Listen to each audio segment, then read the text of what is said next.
የፓርላማዊ ስርዓት ያላት አገር ነች። በፓርላማዊ ስርዓት ውስጥ የጠቅላይ ሚኒስትርም ሆነ ማንኛውም የመንግስት አገልጋይ የሚመረጠው ከአንድ ኮንስቲትዩንሲ ነው፣ ከአንድ ወረዳ ነው፣ የምርጫ ጣቢያ ነው እና ፓርላማው ነው የኢትዮጵያን ህዝብ እንደ ህዝብ የሚወክለው እንጂ ግለሰቡ ያንን ወረዳ ነው የሚወክለው። ህገ መንግስታቸውን በደንብ ስለማያነቡ ነው እንጂ በህገ መንግስታቸው ደግሞ በፓርላማ አባልነታቸው የተጠያቂነት ደረጃ አላቸው። ተጠያቂነታቸው ለኢትዮጵያ ህዝብ፣ ለመረጣቸው ህዝብ እና ለህሊናቸው እንደሆነ ነው የሚናገረው። ሶስቱን ማለት ተጠያቂነታቸው ለህገ መንግስቱ፣ ለኢትዮጵያ ህዝብ፣ ለመረጣቸው ህዝብ እና ለህሊናቸው ኮንስቲትዩሽን፣ ኮንስቲትዩንሲ and conscience ይላል እና አንዳንድ ጊዜ ለመረጣቸው ህዝብም የመረጣቸው ህዝብ የማይወደውን ነገር ሊወስኑ ይችላሉ፣ ምክንያቱም ህሊናቸው ጋር ስለማይሄድ ብለው። እነዚህን ኦርደሩን የማበላለጥ ነገር የፖለቲከኞች ጥበብ ነው። ኮንስቲትዩሽን፣ ኮንስቲትዩንሲ and conscience የሚለው ማለት ነው እና በፓርላማዊ ስርዓት ውስጥ እያንዳንዱ የፓርላማ አባል ተወካይነቱ ለመረጠው ህዝብ ነው፣ የመረጠውን ህዝብ ነው የሚወክለው። እንደ ፓርላማ እንደ ተቋም ደግሞ የሀገሪቱን ህዝቦች ነው የሚወክሉት። ፓርላማው እንደ ተቋም ሲናገር የሚናገረው በሀገሪቱ ህዝቦች ስም ነው። የሚሰራው የሀገሪቱን ህዝቦች ጠቅላላ ጥቅም፣ የጋራ ጥቅም ለማስከበር ነው። ነገር ግን ግለሰቦቹ የወከሉትን ህዝብ፣ የተመረጡበትን የመረጣቸውን ህዝብ ነው የሚወክሉት።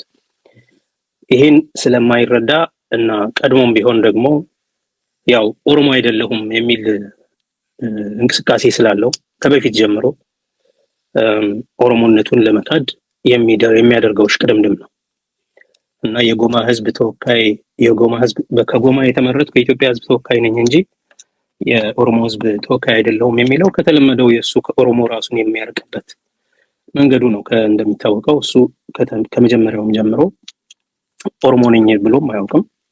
ድሮም ቢሆን ከወታደር ተቀንሶ ወደ ፖለቲካ ውስጥ ወደ ሲቪል ፖለቲካ ሲመለስ መጀመሪያ ማመልከቻ ያስገባው ለብአዴን ነው እንጂ ለኦህዴድ አልነበረም። ብአዴኖች ቆይ እስቲ እንየው ብለው ሲዘገዩበት ነው ወደ ኦህዴድ የሄደው። ኦህዴድ ውስጥም ቢሆን የትኛውንም ጊዜ ቢሆን የኦሮሞ ጥቅም ላይ ተናግሮም ተከራክሮም አያውቅም። አንድ ኦሮሞን እንደ ወደ ስልጣን መወጣጫ እርካብ አድርጎ ሊጠቀምበት የፈለገ ጊዜ በኦሮምኛ ለኦሮሞ እንዴት ጠቃሚ ነገሮችን መስራት እንደሚቻል በሚዲያ በኩል በሚመለከት የተናገረው ንግግር ኦቢኤን የሚባለው ሚዲያ ሲመሰረት እሱ የክልሉን ፕሬዝዳንት አቶ ለማን ወክሎ ያደረገው ንግግር አለ። የኦህዴድ ምክትል ኃላፊ ሆኖ ማለት ነው። ያኔም ቢሆን ወቅቱ የኦሮሞ የተቃውሞ እንቅስቃሴ የመጨረሻው ደረጃ ላይ የደረሰ ጊዜ ስለነበረ የመንግስት ውስጥ ተሐድሶን ያስገደደ ጫና አሳድሮ ስለነበረ ስልጣን ከደሳለኝ ኃይለማርያም ወደ ኦህዴድ ባለስልጣናት ይሄዳል ተብሎ በሚጠበቅ ጊዜ በዛን ጊዜ ትንሽ ህዝበኝነትን ለማሳየት ከኦሮሞ ህዝብ ጋር ነኝ ለማለት የኦቢኤን መመስረቻ አይ ቲንክ ስብሰባ ላይ የአዲስ ዓመት ሰሞን ነው፣ የዛን ሰሞን እንደ ኦሮሞ ሲናገር ሰምቼው አውቃለሁ። ከዛ ውጪ አንዳንዴ ያሰበኩ ይል ነበር በኦሮምኛ የመጀመሪያው 6 ወር ውስጥ ያሰባ ነው አክቹሊ ያሰበኩ ማለት እንደዛ ሲል ትሰማዋለህ እንጂ ኦሮሞነቱን አንድም ጊዜ እሱ በግልጽም ተናግሮም አያውቅም፣ እንደሚኮራበትም ተናግሮ አያውቅም። ኢንፋክት የኦሮሞን ህዝብ እንደ ህዝብ አድሬስ አድርጎም አያውቅም። ገና ከመጀመሪያው ጀምሮ የኦነግ ከአስመራ ሲገባ የሚቀበሉት ሰዎች በሙሉ የኦህዴድ እና የክልል ባለስልጣናት ነበሩ። ከኦነግ ጋር የሚደራደሩት የክልል ባለስልጣናት ናቸው። በወቅቱ ጥያቄ አንስቼ ነበር። ኦነግ እኮ እየተዋጋ ያለው ከኦሮሚያ ክልል ጋር አይደለም፣ እየተዋጋ ያለው ከኢትዮጵያ መንግስት ጋር ነው ላለፉት 40 ዓመታት። በድርድርም ተስማምቶ ወደ ሀገር ቤት ሲመለስ ከኢትዮጵያ መንግስት ጋር ነው የተኩስ አቁምና እርቅ የሚያደርገው። እዚህ የኢትዮጵያ መንግስት ተወካዮች ናቸው ሄደው ሊቀበሉትም የሚገባው፣ ሊደራደሩም የሚገባው፣ ሊፈራረሙም የሚገባው። ምንድነው ይሄንን ወደ ክልል ሌሎቹን እሱ ሄዶ የሚቀበልበት ምክንያት የሚል ነበር። ከዛ ነው የሚጀምረው። እሱ የኦሮሞ ጋር ጉዳይ እንደሌለው መጠየፉን የሚያሳይበት መንገድ ነው። ከዛ በመቀጠል በተለያየ ጊዜ በተደጋጋሚ አሳይቷል። ሌላ ከኦሮሞ ጋር ግንኙነት እንዳለው ሊያወራ የሞከረበት ጊዜ አንድ ጊዜ የመከላከያ ሰራዊት ሰዎች ወደ ቤተ መንግስት መጡ አቤቱታ ለማቅረብ ተባለ። ከዛ በኋላ አትገቡም ትገባላችሁ ምናምን የሚል ሰጣ ገባ ነበረ። ቤተ መንግስትን ከነትጥቃችን እንገባለን አትገቡም። ያንን ሁኔታ ካረጋጉት በኋላ በስንተኛው ቀን ወጣ ብሎ መንግስታችን ተነካ ብለው ከቡራዩ ከሰበታ ሰዎች ገበሬዎች ሊወጡ ነበረ ብሎ የኦሮሞ ገበሬዎችን ወደ ራሱ ለመሳብና ራሱን በዛ መንገድ ለማዳን የሚያደርገው ጥረት እንዳለ ሲናገር ነበር። ኦልሞስት መከላከያ ሰራዊቱ ለሱ ላይ መፈንቅለ መንግስት ለማድረግ እንደወጣ ምናምን የተናገረበት ማለት ነው። የራሱን መከላከያ ሰራዊት በወቅቱ ማለት ነው። በሁለት ቀን ውስጥ የተለያየ መልእክትን ያሳለፈው። መጀመሪያ ቀን እኔ ወታደር ባልሆን ኖሮ አብሬያቸው እንዲቀልጄ ፑሻፕ ባልሰራ ኖሮ ምናምን ነገር አለ። በትንሽ ቀን ቆይቶ ደግሞ ኦሮሞ ሊወጣ ስለነበረ ነው የዳንኩት አይነት ወሬ ሲያወራ ነበር። ከነዚህ ሁለት ሞመንቶች በተረፈ አብይ አህመድ ራሱን ከኦሮሞ በማራቅ ሂደት ላይ ነው የኖረው። ኦሮሞ ለሱ ወደ ስልጣን መወጣጫ እርካቡ ነው። የኦሮሞ ተቃውሞ እንቅስቃሴ መንግስትን በሚገባ በተገዳደረ ወቅት በዛ ጊዜ ስልጣን ለመቀራመት ሲፈልግ ኦህዴድነቱ ላይ አጥብቆ የተናገረ ነው። ከዚህ በተረፈ እሱ በሚኒስትርነት ደረጃም ሆኖ የሳይንስና ቴክኖሎጂ ሚኒስትር የኢትዮጵያ የሳይበር የኢንሳ ምናምን ኃላፊ ነገር ሆኖ በሚሰራ ጊዜ ሁሉ የሚያወራ የነበረው የአማርኛን ፊደል የኢትዮጵያ ፊደል ስለማድረግ ስለ ሌላ ነገር የሚያወራው ስለ መጽሐፍ ንባብ ስለ ምናምን ነው። እስከ ዛሬም ድረስ ስለ ኦሮሞ ሲናገር እኮ አርሲ ሄዶ አፋን አርሲ ነው የሚለው፣ ባሌ ሄዶ ያለው ሌላ ቦታ በመንደር ነው ከፋፍሎ የሚናገረው። እንደ የኦሮሞ ህዝብ ጠላት የሆኑ የፖለቲካ ሊቃን እየከፋፈሉ እንደ ድሮ በክፍለ ሀገር ሊጠሩት እንደሚሞክረው እንደዛ ነው የሚጠራው። ስለዚህ የተለመደ ነገር ነው። አብይ ምንም እኔ አልገረመኝም፣ አላስደነቀኝም። የጎማ ህዝብ ተወካይ ነኝ እንጂ የጎማ ህዝብ ሁሉ ተወካይ ነኝ እንጂ የኦሮሞ ህዝብ ወይም የዛ አካባቢ አይደለሁኝም ምናምን ቢል የሚገርመኝ አይደለም። ምክንያቱም ያ እሱን ወደ ስልጣን ለማምጣት የሚጠቀመው እርካብ መወጣጫ መረገጫ ነው እንጂ ከሱ ማንነት ጋር ከሱ አይደንቲቲው ጋር የተገናኘ ከሱ የፖለቲካ ትግል አላማ ጋር የተገናኘ ጉዳይ የለው። ከዛ በፊት በተደጋጋሚ ለምሳሌ ከ2017 ወደ ጠቅላይ ሚኒስትርነት ለመምጣት ከለማ ጋር ስልጣን ለመጋፋት ምናምን በሚፈልግ ጊዜ በድንገት በፌስቡክ ጻፈልኝና ማና አንተ አብይ አህመድ ይላል። አንተ መሆንህን በምን አውቃለሁ? አይሱን ሌላ ጊዜ ታጣራለህ፣ ግን አሁን አንዳንድ ማናገር ነገር አለ። እሺ ምን ልታዘዝ? አይ በቃ አንዳንድ ነገሮች እንድንነጋገር። ምን ነው የምንነጋገረው? በቃ ያው አሁን ሰሞኑን ያወጣነው የኦህዴድ መግለጫ አይተዋል አይደል? አማሮቹን ለማረጋጋት ነው ታውቃለህ አይደል? ትንሽ ተደናግጠዋል እና እነሱን ለማረጋጋት ነው ምናምን ይላል። ጣናን ኬኛ ምናምን የሚለውን እኔ እኮ ነኝ እና የኦሮማራ ምናምን የጀመርኩትም እኔው ነኝ። ለማ አይረባም፣ እሱ ስራም አይችልም፣ ያው እኔ የጻፍኩለትን ነው የሚናገረው እንጂ ምናምን ይላል። እና ገርሞኝ አሁን የለውጥ ጊዜ ስለሆነ ማንኛውም ህዝብ የተደናገጠ ከሆነ ማረጋጋት አስፈላጊ ነው። የሚያረጋጉ ንግግሮችን ማድረግ ያስፈልጋል። የለውጥ ጊዜ መስቀለኛ መንገድ ላይ ስለሚቆም ህዝብ ምን እንደሚመጣ አያውቅም፣ ፍርሃት አለው፣ ጭንቀት አለው፣ ነገ ምን እንደሚሆን አያውቅም። ስለዚህ በማንኛውም ረገድ ማንኛውንም ህዝብ ማረጋጋት የግድ አስፈላጊ ነው፣ ግን መቀላመድ አይደለም። ይሄን ነገር እኔ ለኔ ብቻ መስሎኝ ትቼው ነበር። አሁን ሰሞኑን ጌታቸው ረዳ ሲናገር ስለ አብይ ሚላል ድሮም በየመድረኩ የተለያየ ነገር ለመድረኩ የሚመጥን ነገር ይናገር ነበር። አንተ ምን ሆነ ነው ስለው በወቅቱ አለ ያው ለማረጋጋት ብለን ነው። እና በወቅቱ አሁን የዛን ጊዜ ደግሞ እነሱ ጋር ሲሄድ እንግዲህ ኦሮሚያ ሲሄድ አንድ ነገር ያወራል ከኢህአዴግ አነጋገር ውጪ የሆነ፣ አማራ ክልል ሲሄድ ሌላ ነገር ያወራል። ስለዚህ አንተ በኋላ ለራስህ ትራፕ ይሆናል፣ ይሄ ነገር ይጠልፋል። ያው የምታወራው የተለያየ ነገር በየመድረኩ ለመድረኩ እንዲመች እያደረክ የምታወራው ስለው አይ ያው ለማረጋጋት ነው ህዝቡ አሁን ባለበት ሁኔታ እንትን ለማለት ነው ለዛ ብዬ ነው ምናምን አለ። እና ኤግዛክትሊ ለኔ ያለኝ ነው ይል የነበረው ማለት ነው። ይሄ ሰው ኢዝ አ ኮን አርቲስት ያስመሳይ ነው። ምንም ነገር የትኛውንም ማንነት ይዞ መሄድ አይደለም። ይሄ ነው የምፈልገው፣ የኔ ዓላማ ይሄ ነው፣ ይሄን ለማድረግ እኔ ይሄ ነኝ፣ መሆን የምፈልገው ይሄንን ነው፣ የሆንኩት ይሄ ነው። the issue of being, becoming and doing እነዚህን ለይቶ የሚያውቅ ሰው አይደለም። እሱ የሚፈልገው ነገር የታወቀ ነው። ስልጣኑን ይዞ ንጉስ መባል፣ ስልጣኑን ለመያዝ ምንም ነገር ይሆናል። ምንም ነገር አይደለም። ከኢትዮጵያ ብሔሮች አንዱን ከሰውነት ውጪ እንስሳ መሆን ቢያስፈልግ ይሆናል እና የኦሮሞ ህዝብ ተወካይ አይደለሁኝም፣ የጎማ አካባቢ ህዝብ ተወካይ አይደለሁኝም፣ የኢትዮጵያ ተወካይ ነኝ ምናምን። የትኛው የኢትዮጵያ ህዝብ አንድ አይደለም። የትኛው የኢትዮጵያ ህዝብ ተወካይ ነው እሱ? እነሱ እንደሚሉት በየቀኑ የኢትዮጵያ ህዝብ አንድ ነው ምናምን። እሱ አንድማ ከሆነ ኖሮ ለምን ፌደራሊዝም ያስፈልጋል? ለምን በብዙ ቋንቋ መናገር ያስፈልጋል? ለምን ክልሎች ያስፈልጋሉ? አንድ ህዝብ ቢሆን ኖሮ ይሄ ሁሉ የኢትዮጵያ የሚያቃዠን የፖለቲካ ጉዳይ እንደሚሉት እነሱ እውነት አንድ ቢሆን ኖሮ ይሄ ሁሉ ከባድ የፖለቲካ ውጥንቅጥ ለምን ያጋጥመናል?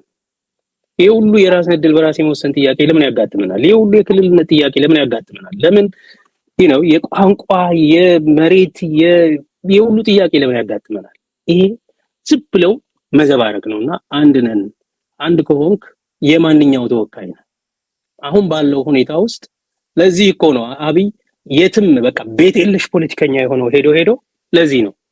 አማሮቹ ኦነግ ይሉታል፣ ኦሮሞቹ ነፍጠኛ ይሉታል፣ ትግራዮቹ መሽረፈት ይሉታል። አስመሳይ ማለት ነው። ሰው ይቀጥላል። የትም ቦታ ቤት ሊሆን አይችልም። የደቡብ ህዝብ ጋር ያው በጉልበትና በደቡብና ሌላውን አነስ ያሉ ብሔረሰቦችን በሙሉ በጉልበት ነው ማስፈራራት መብቱ ነው የሚመስለው። ሲዳማን ሄዱ ሲያስፈራራ ነበር፣ ወላይታን ሲያስፈራራ ነበር፣ ሶማሊን አስፈራርቶ በደብድቦ ብልጽግና አድርጎ አሁንም ይሄው እየተፈረካከሰ ነው ያለው። አሁንም እያስፈራራ ነው።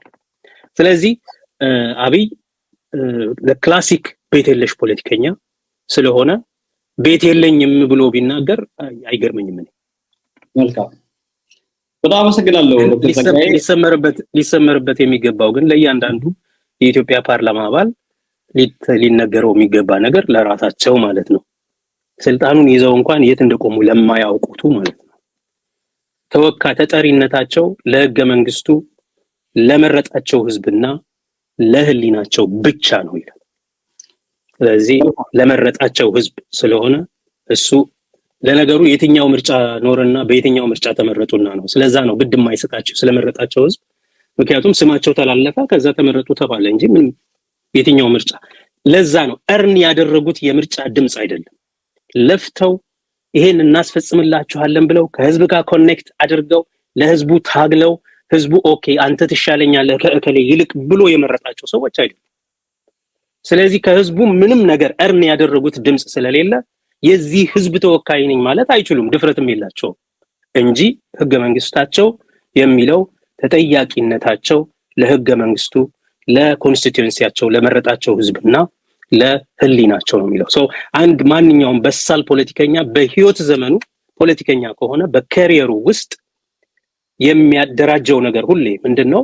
እንዴት አድርጎ ያቀዳድማቸዋል? ህገ መንግስት የመረጠውን ህዝብ እና ህሊናውን the 3 C's constitution, constituency and conscience እነዚህ ሶስቱን እንዴት አድርጎ ያቀዳድማል? እንዴት አድርጎ ያስተዳደረ እያቻቻለ ዘመኑን ሁሉ በሙሉ የአቋም ንጽህና ይቀጥላል የሚለው እነሱ ራሳቸው ማስተያየት ነበረባቸው። አያውቁትም። አብይ አህመድ የህገ መንግስቱ መሐይም ነው። ይሄን ነው ማለት የሚቻለው። መልካም፣ በጣም አመሰግናለሁ ዶክተር ጸጋዬ። ምናልባትም ይሄ ጥያቄ ብዙ ሰዎችን እንደዚህ የሚመልስ ሰው ጠፍቶ ብዙም እንደዚህ የሚሞግት ሰው እዛ ፓርላማ ውስጥ ባለመኖሩ ዝም ብሎ ሁሉም ሰው አጉብርሞና ስቆ አጨብጭቦ ነው የወጣውና እንደው ለነሱ ምንድነው መባል ያለበት የሚለው ነገር ሳስብ ይሄ ነገር እንደሚገዳቸው ምናልባት ህገ መንግስቱ ምን እንደሚል ለነሱ ለማሳወቅ ያህል ምናልባት እንዲሁ ቀጥታ ወደ ዋና ጉዳያችን ሳንገባ ብዬ ነው ይሄን ነገር ያነሳሁት። አመሰግናለሁ ስለ ዝርዝር ጉዳዩ ዶክተር ጸጋዬ። ከዚህ ቀጥሎ የማነሳለሁት አብይ አህመድ በአንድ በኩል አሁንም እንግዲህ በዛው ጎን ነው የምንሄደው። የአብይ አህመድ ጦርነት ነው ርዕሳችንም ጭምር የኢትዮጵያ ፖለቲካና የአብይ አህመድ ጦርነት። በአንድ በኩል ሀገራዊ ምክክር የሚል ነገር አደርጋለሁ ብሎ በኮሚሽን ጭምር አቋቁሞ ለራሱ ታማኝ የሆኑ ሰዎችን ኮሚሽኖቹ እነማን እንደሆኑ እንግዲህ ስናጣራ የደረስንበት ለራሱ ታማኝ የሆኑ ሰዎችን ጭምር ብቻ ነው እዛው ተሰባሰባቸው። እነሱን አሰባስቦ ለሰላማዊ ነገር እየተዘጋጀው ነው ይላል። በሌላ በኩል ደግሞ በአራቱም አቅጣጫ ጦርነቶች በተለይም በኦሮሚያ ላይ ሰፋ ያለ ጦርነት፣ በትግራይ በኩል ደግሞ በአፋር ግንባርና በዚህ በወሎ አካባቢ ያለው ጦርነት እንዲሁም በምዕራብ ትግራይ ያለው ጦርነት አሁንም እንደቀጠለ ነው ያለው። ያን ያህል ከዚህ ቀደም ለአንድ ዓመት ተካሄደው ጦርነት እንደዛ የተፋፋመ ጦርነት ባይሆንም ከዛ ጎን ለጎን ደግሞ በድሮን ድብደባዎችን ጭምር ሲያካሂድ ነበር የነበረው ባለፈው ሰሞን። እንዲያው አብይ አህመድ ምንድነው እያደረገ ያለው መረጃ ምንድነው? ብዙ ሰዎች ብዙ ነገር ይናገራሉና ዶክተር ጸጋዬም ይሄንን ነገር በቅርበት ይከታተላሉ። ፖለቲካ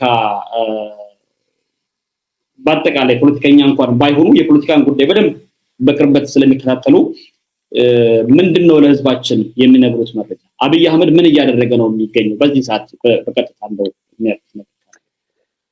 መልካም። ያው ሀገሪቱ ጦርነት ውስጥ ነው ያለችው። ጦርነት አልቆመም።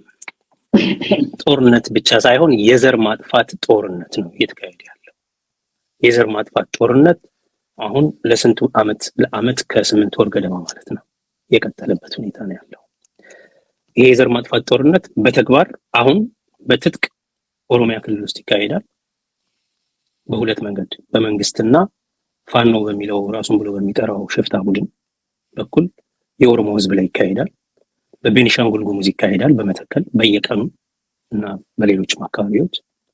በአፋርና በትግራይ ክልል መካከል ይካሄዳል እና ያው ወልቃይት እና የተለያዩት የምዕራብ ትግራይ ግዛቶች በአማራ ክልል ልዩ ኃይልና በኢትዮጵያ መንግስት ጦር እንዲሁም በሻዕቢያ ተይዘው ይገኛሉ። ይሄ ሳያንስ የአየር ድብደባ ሰሞኑን እንኳን በቅርብ ሽሬ ላይ በድሮን ሰላማዊ ህዝብን የመደብደብ ሁኔታ ይካሄዳል። በኦሮሚያ ውስጥ ለጊዜው የድሮን ድብደባው ጋብ ብሏል። በጣም ብዙ ህዝብ ተነቅሎ ተበታትኖ ነው ያለው። በወሎ ያለው ህዝባችን እስከ ዛሬ ድረስ በጫካ ነው ያለው። መጠለያ የለውም። ከተማው ነዷል። ወደ ቤት መመለስ አይችልም። ንግድ የለም። ማሳውን አቃጥለዋል። በወሎ የደረሰው መከራ ሊቆጠር በጣም የሚያሳዝነው ዛሬ የተጎዱ ሰዎች ሐኪም ቤት ለመጠቀም መድኃኒት ለመግዛት ብር ሲያመጡ ከየት አባታችሁ አመጣችሁ? ማን ነው የሰጣችሁ? አውጡ ተብለው ይጎሳቆላሉ። ከዚህ በጅራ በኩል እርዳታ ልናደርግ እንኳን ስንሞክር አይ አትላኩልን፣ ምክንያቱም ብር ላካችሁ ማለት አስገደላችሁ ማለት ነው ተብሎ ለወሎ ህዝብ እርዳታ እንኳን ማድረስ የማንችልበት የተጎዳ ሰው፣ የታመመ ሰው፣ የቆሰለ ሰው በጫካ ዛፍ ውስጥ ነው የሚኖሩት። በነገራችን ላይ በዚህ ህዝብ ላይ ሲደረግ የነበረው ጦርነት ከበፊት ጀምሮ የቆየ ነው እና በጅራ በኩል በቅርብ ልናደርግ የነበረው እርዳታ በዚህ ምክንያት ተስተጓጉሎብናል። ምክንያቱም ብር ከኖረንና የሆነ ነገር መብላት ከቻልን፣ መድኃኒት መግዛት ከቻልን፣ ህክምና ማግኘት ከቻልን ማን ነው የላከላችሁ? ከየት ነው ያመጣችሁት? ተብለን እንጠቃለን። ለኛ የምታስቡ ከሆነ አትላኩልን ዘመን እስኪያልፍ የሚል መረጃ ነው ያለን። ወሎ አለ፣ ኦሮሚያ በአጠቃላይ አለ። በምዕራብና ማዕከላዊ ኦሮሚያ ላይ በተለይ በፊት ለፊት የኢትዮጵያ ፌደራል ጦር እነዚህ ልዩ ኮማንዶ የሚባሉት የ2014 ስልጠና ሰልጣኞች ናቸው እንዳሉ የ2014 ማለት የዚህ ዓመት በእነዚህ የሚደረግ ጦርነት አለ።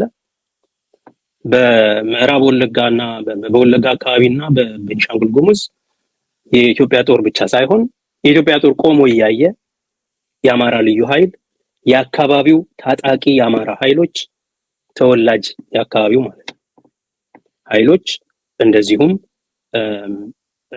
ፋኖ የሚባለው ቡድን ብዙ አይነት ዘረፋዎች፣ ግድያዎች፣ ሰፈር ማቃጠል፣ ቤት ማቃጠል፣ ከተሞችን ማቃጠል፣ ሰዎችን አፍኖ ብር መዝረፍ እንደዚህ አይነት ነገር ይደረጋል። በሌላ በኩል በአንጻሩ ራሳቸው ይሄን ሁሉ ካደረጉ በኋላ የነሱ ተወካይ የሆኑ አፈቀላጤዎች ሊቃን ደግሞ በዓለም ዙሪያ በወለጋ አማሮች ተፈናቀሉ፣ አማሮች ተጎሳቆሉ፣ ህጻናትና ሴቶች ተገደሉ፣ ሰላማዊ ህዝብ ተንጎሳቆለ ምናምን እያሉ የሌለ ወሬ ያወራሉ።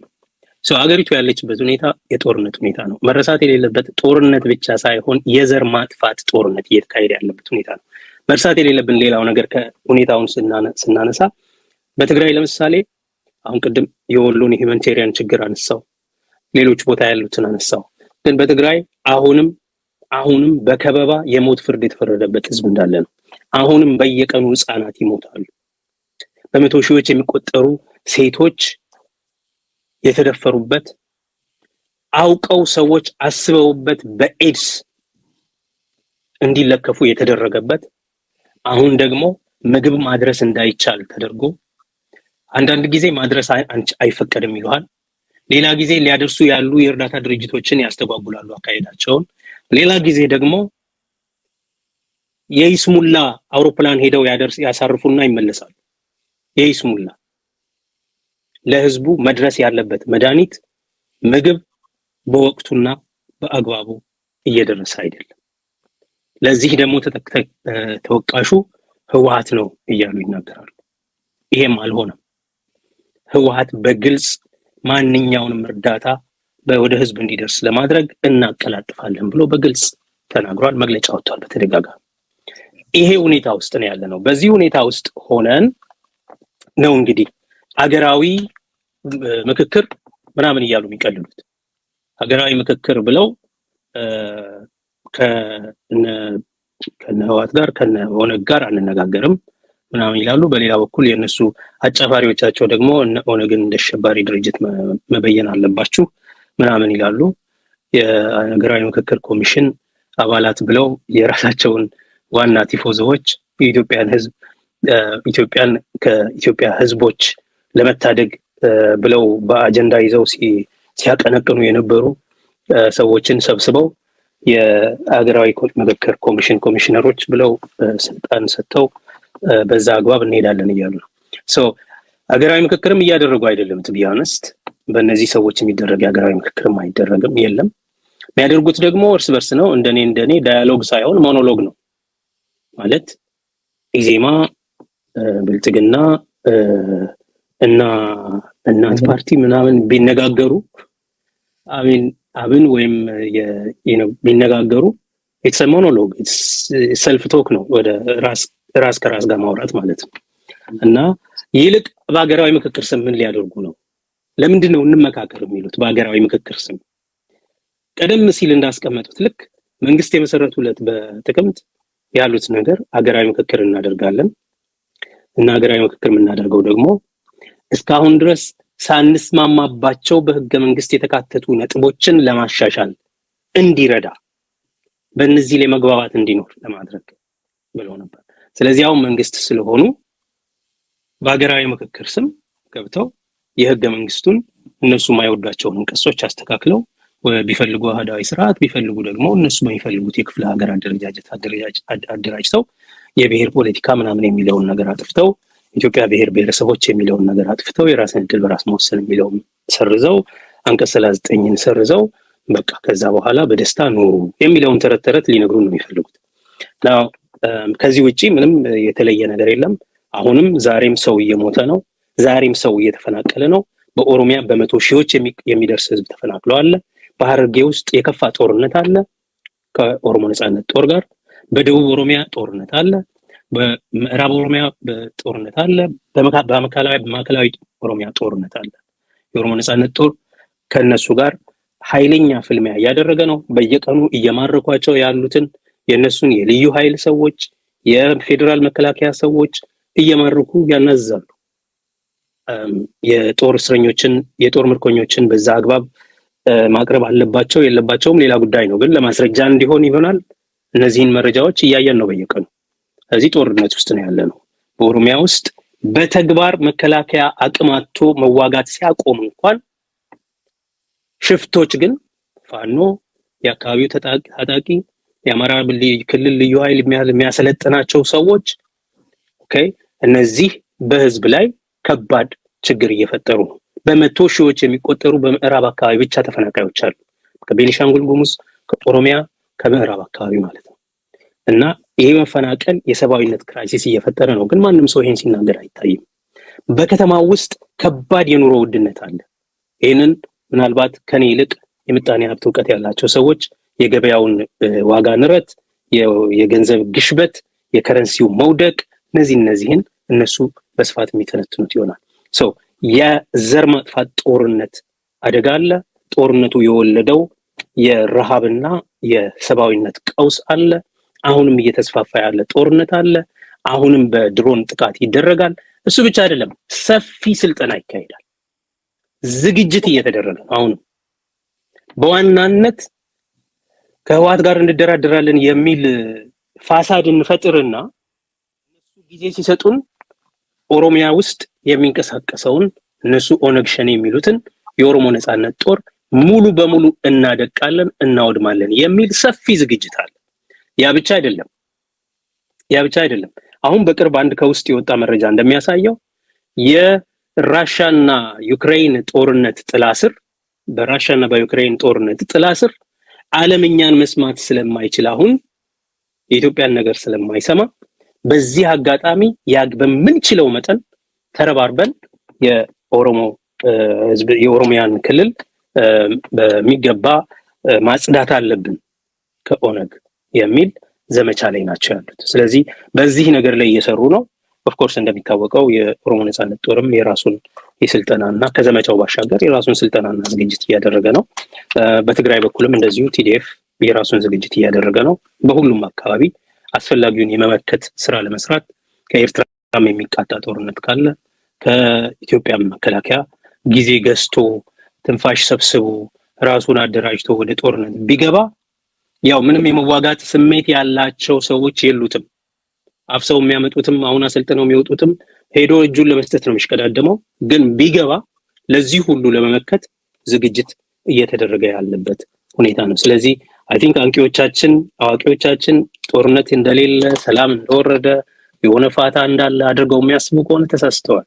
ለከባድ ጦርነት እየተዘጋጁ ነው ያሉት። በተለይ አሁን የዩክሬን እና የራሻ ፍጥጫ ሲጀመር በዛ ጦርነት ጥላ ስር የኦሮሞን ህዝብ በተለይ ለማሸበር ከባድ እንቅስቃሴ እየተካሄደ ነው። በዚህ ሂደት ውስጥ ደግሞ የአብይ ተላላኪ አጫፋሪ ጓደኞቹ የሱ አጀንዳ አቀባዮች ኦሬዲ የኦሮሚያ ክልል ላይ የመዝመት ጥሪዎቻቸውን እያደረጉ ነው።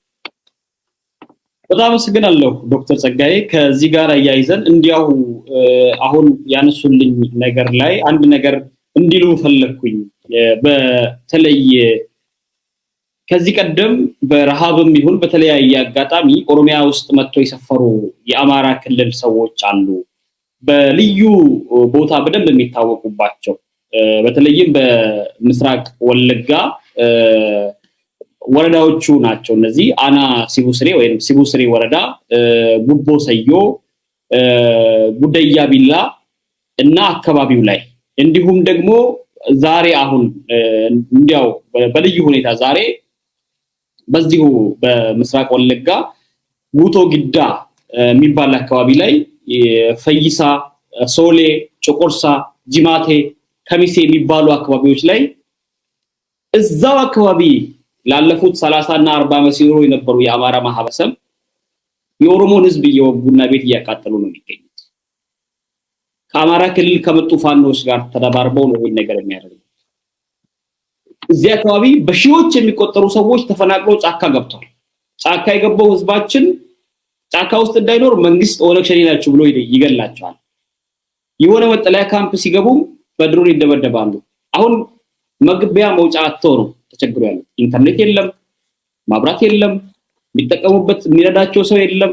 ውጭ ሀገር ያሉ ዘመዶቻቸውና ጎረቤት ያሉ ወይ ደግሞ ጎረቤት ወረዳ ላይ ያሉ ሰዎችም እንዳይረዷቸው አካባቢው ጦርነት ቀጠና ነው። እንደው በአጠቃላይ ለአማራ ማህበረሰብ እዛ አካባቢ አሁን ቤትም ቦታ ላይ ያለው የአማራ ማህበረሰብ እንዲሁም የአማራ ልሂቃን ይሄን የሚያደርጉትን ትንኮሳና ጦርነት በምን ሁኔታ ነው መልእክት ሊተላለፍላቸው የሚገባ ይላሉ?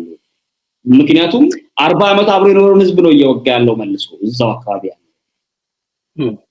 ያው ይሄንን እኮ ነበር ስንል የነበረው የእነዚህ አብን ጎረምሶችና የጽንፈኛ የአማራ ልሂቃን በተደጋጋሚ የሚጠሩት የጦርነት ጥሪ እንደዚህ አይነት ነገር ይቀሰቅሳል።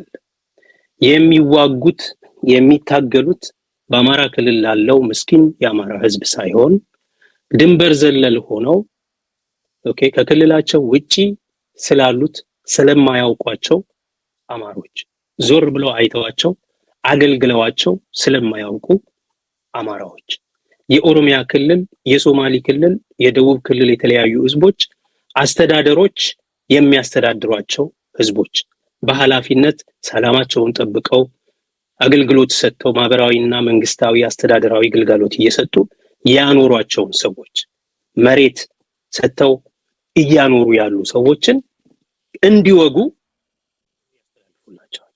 ለዚህ ነው ይሄ የኢምፓየር ጦርነት ነው የምንለው።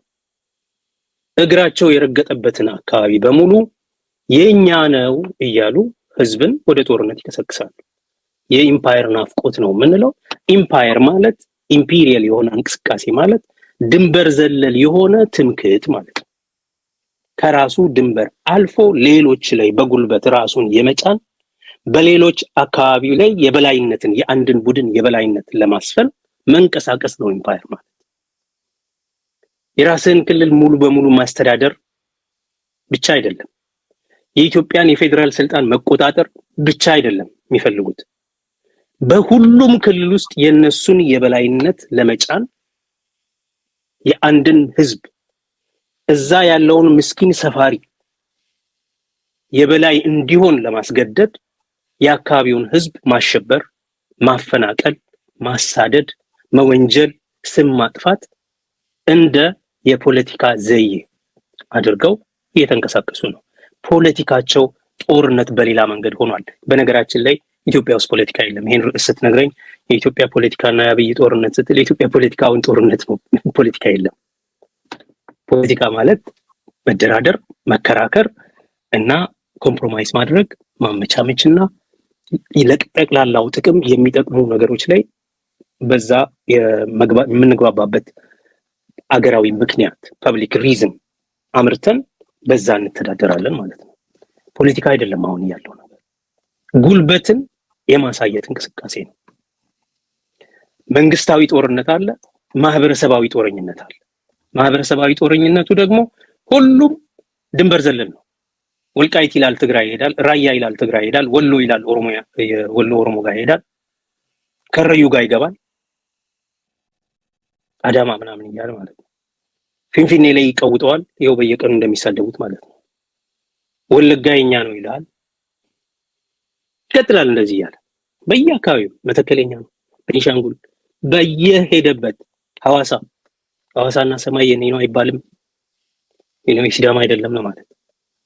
ይሄ ድንበር ዘለል የሆነ በሌሎች ግዛቶች ውስጥ የአንድን ቡድን የበላይነት ለማንገስ የሚደረግ ጥረት፣ በቦስኒያ ውስጥ የሰርቦችን የበላይነት ለማንገስ፣ በክሮኤሺያ ውስጥ የሰርቦችን የበላይነት ለማንገስ፣ በዩክሬን ውስጥ አካባቢውንና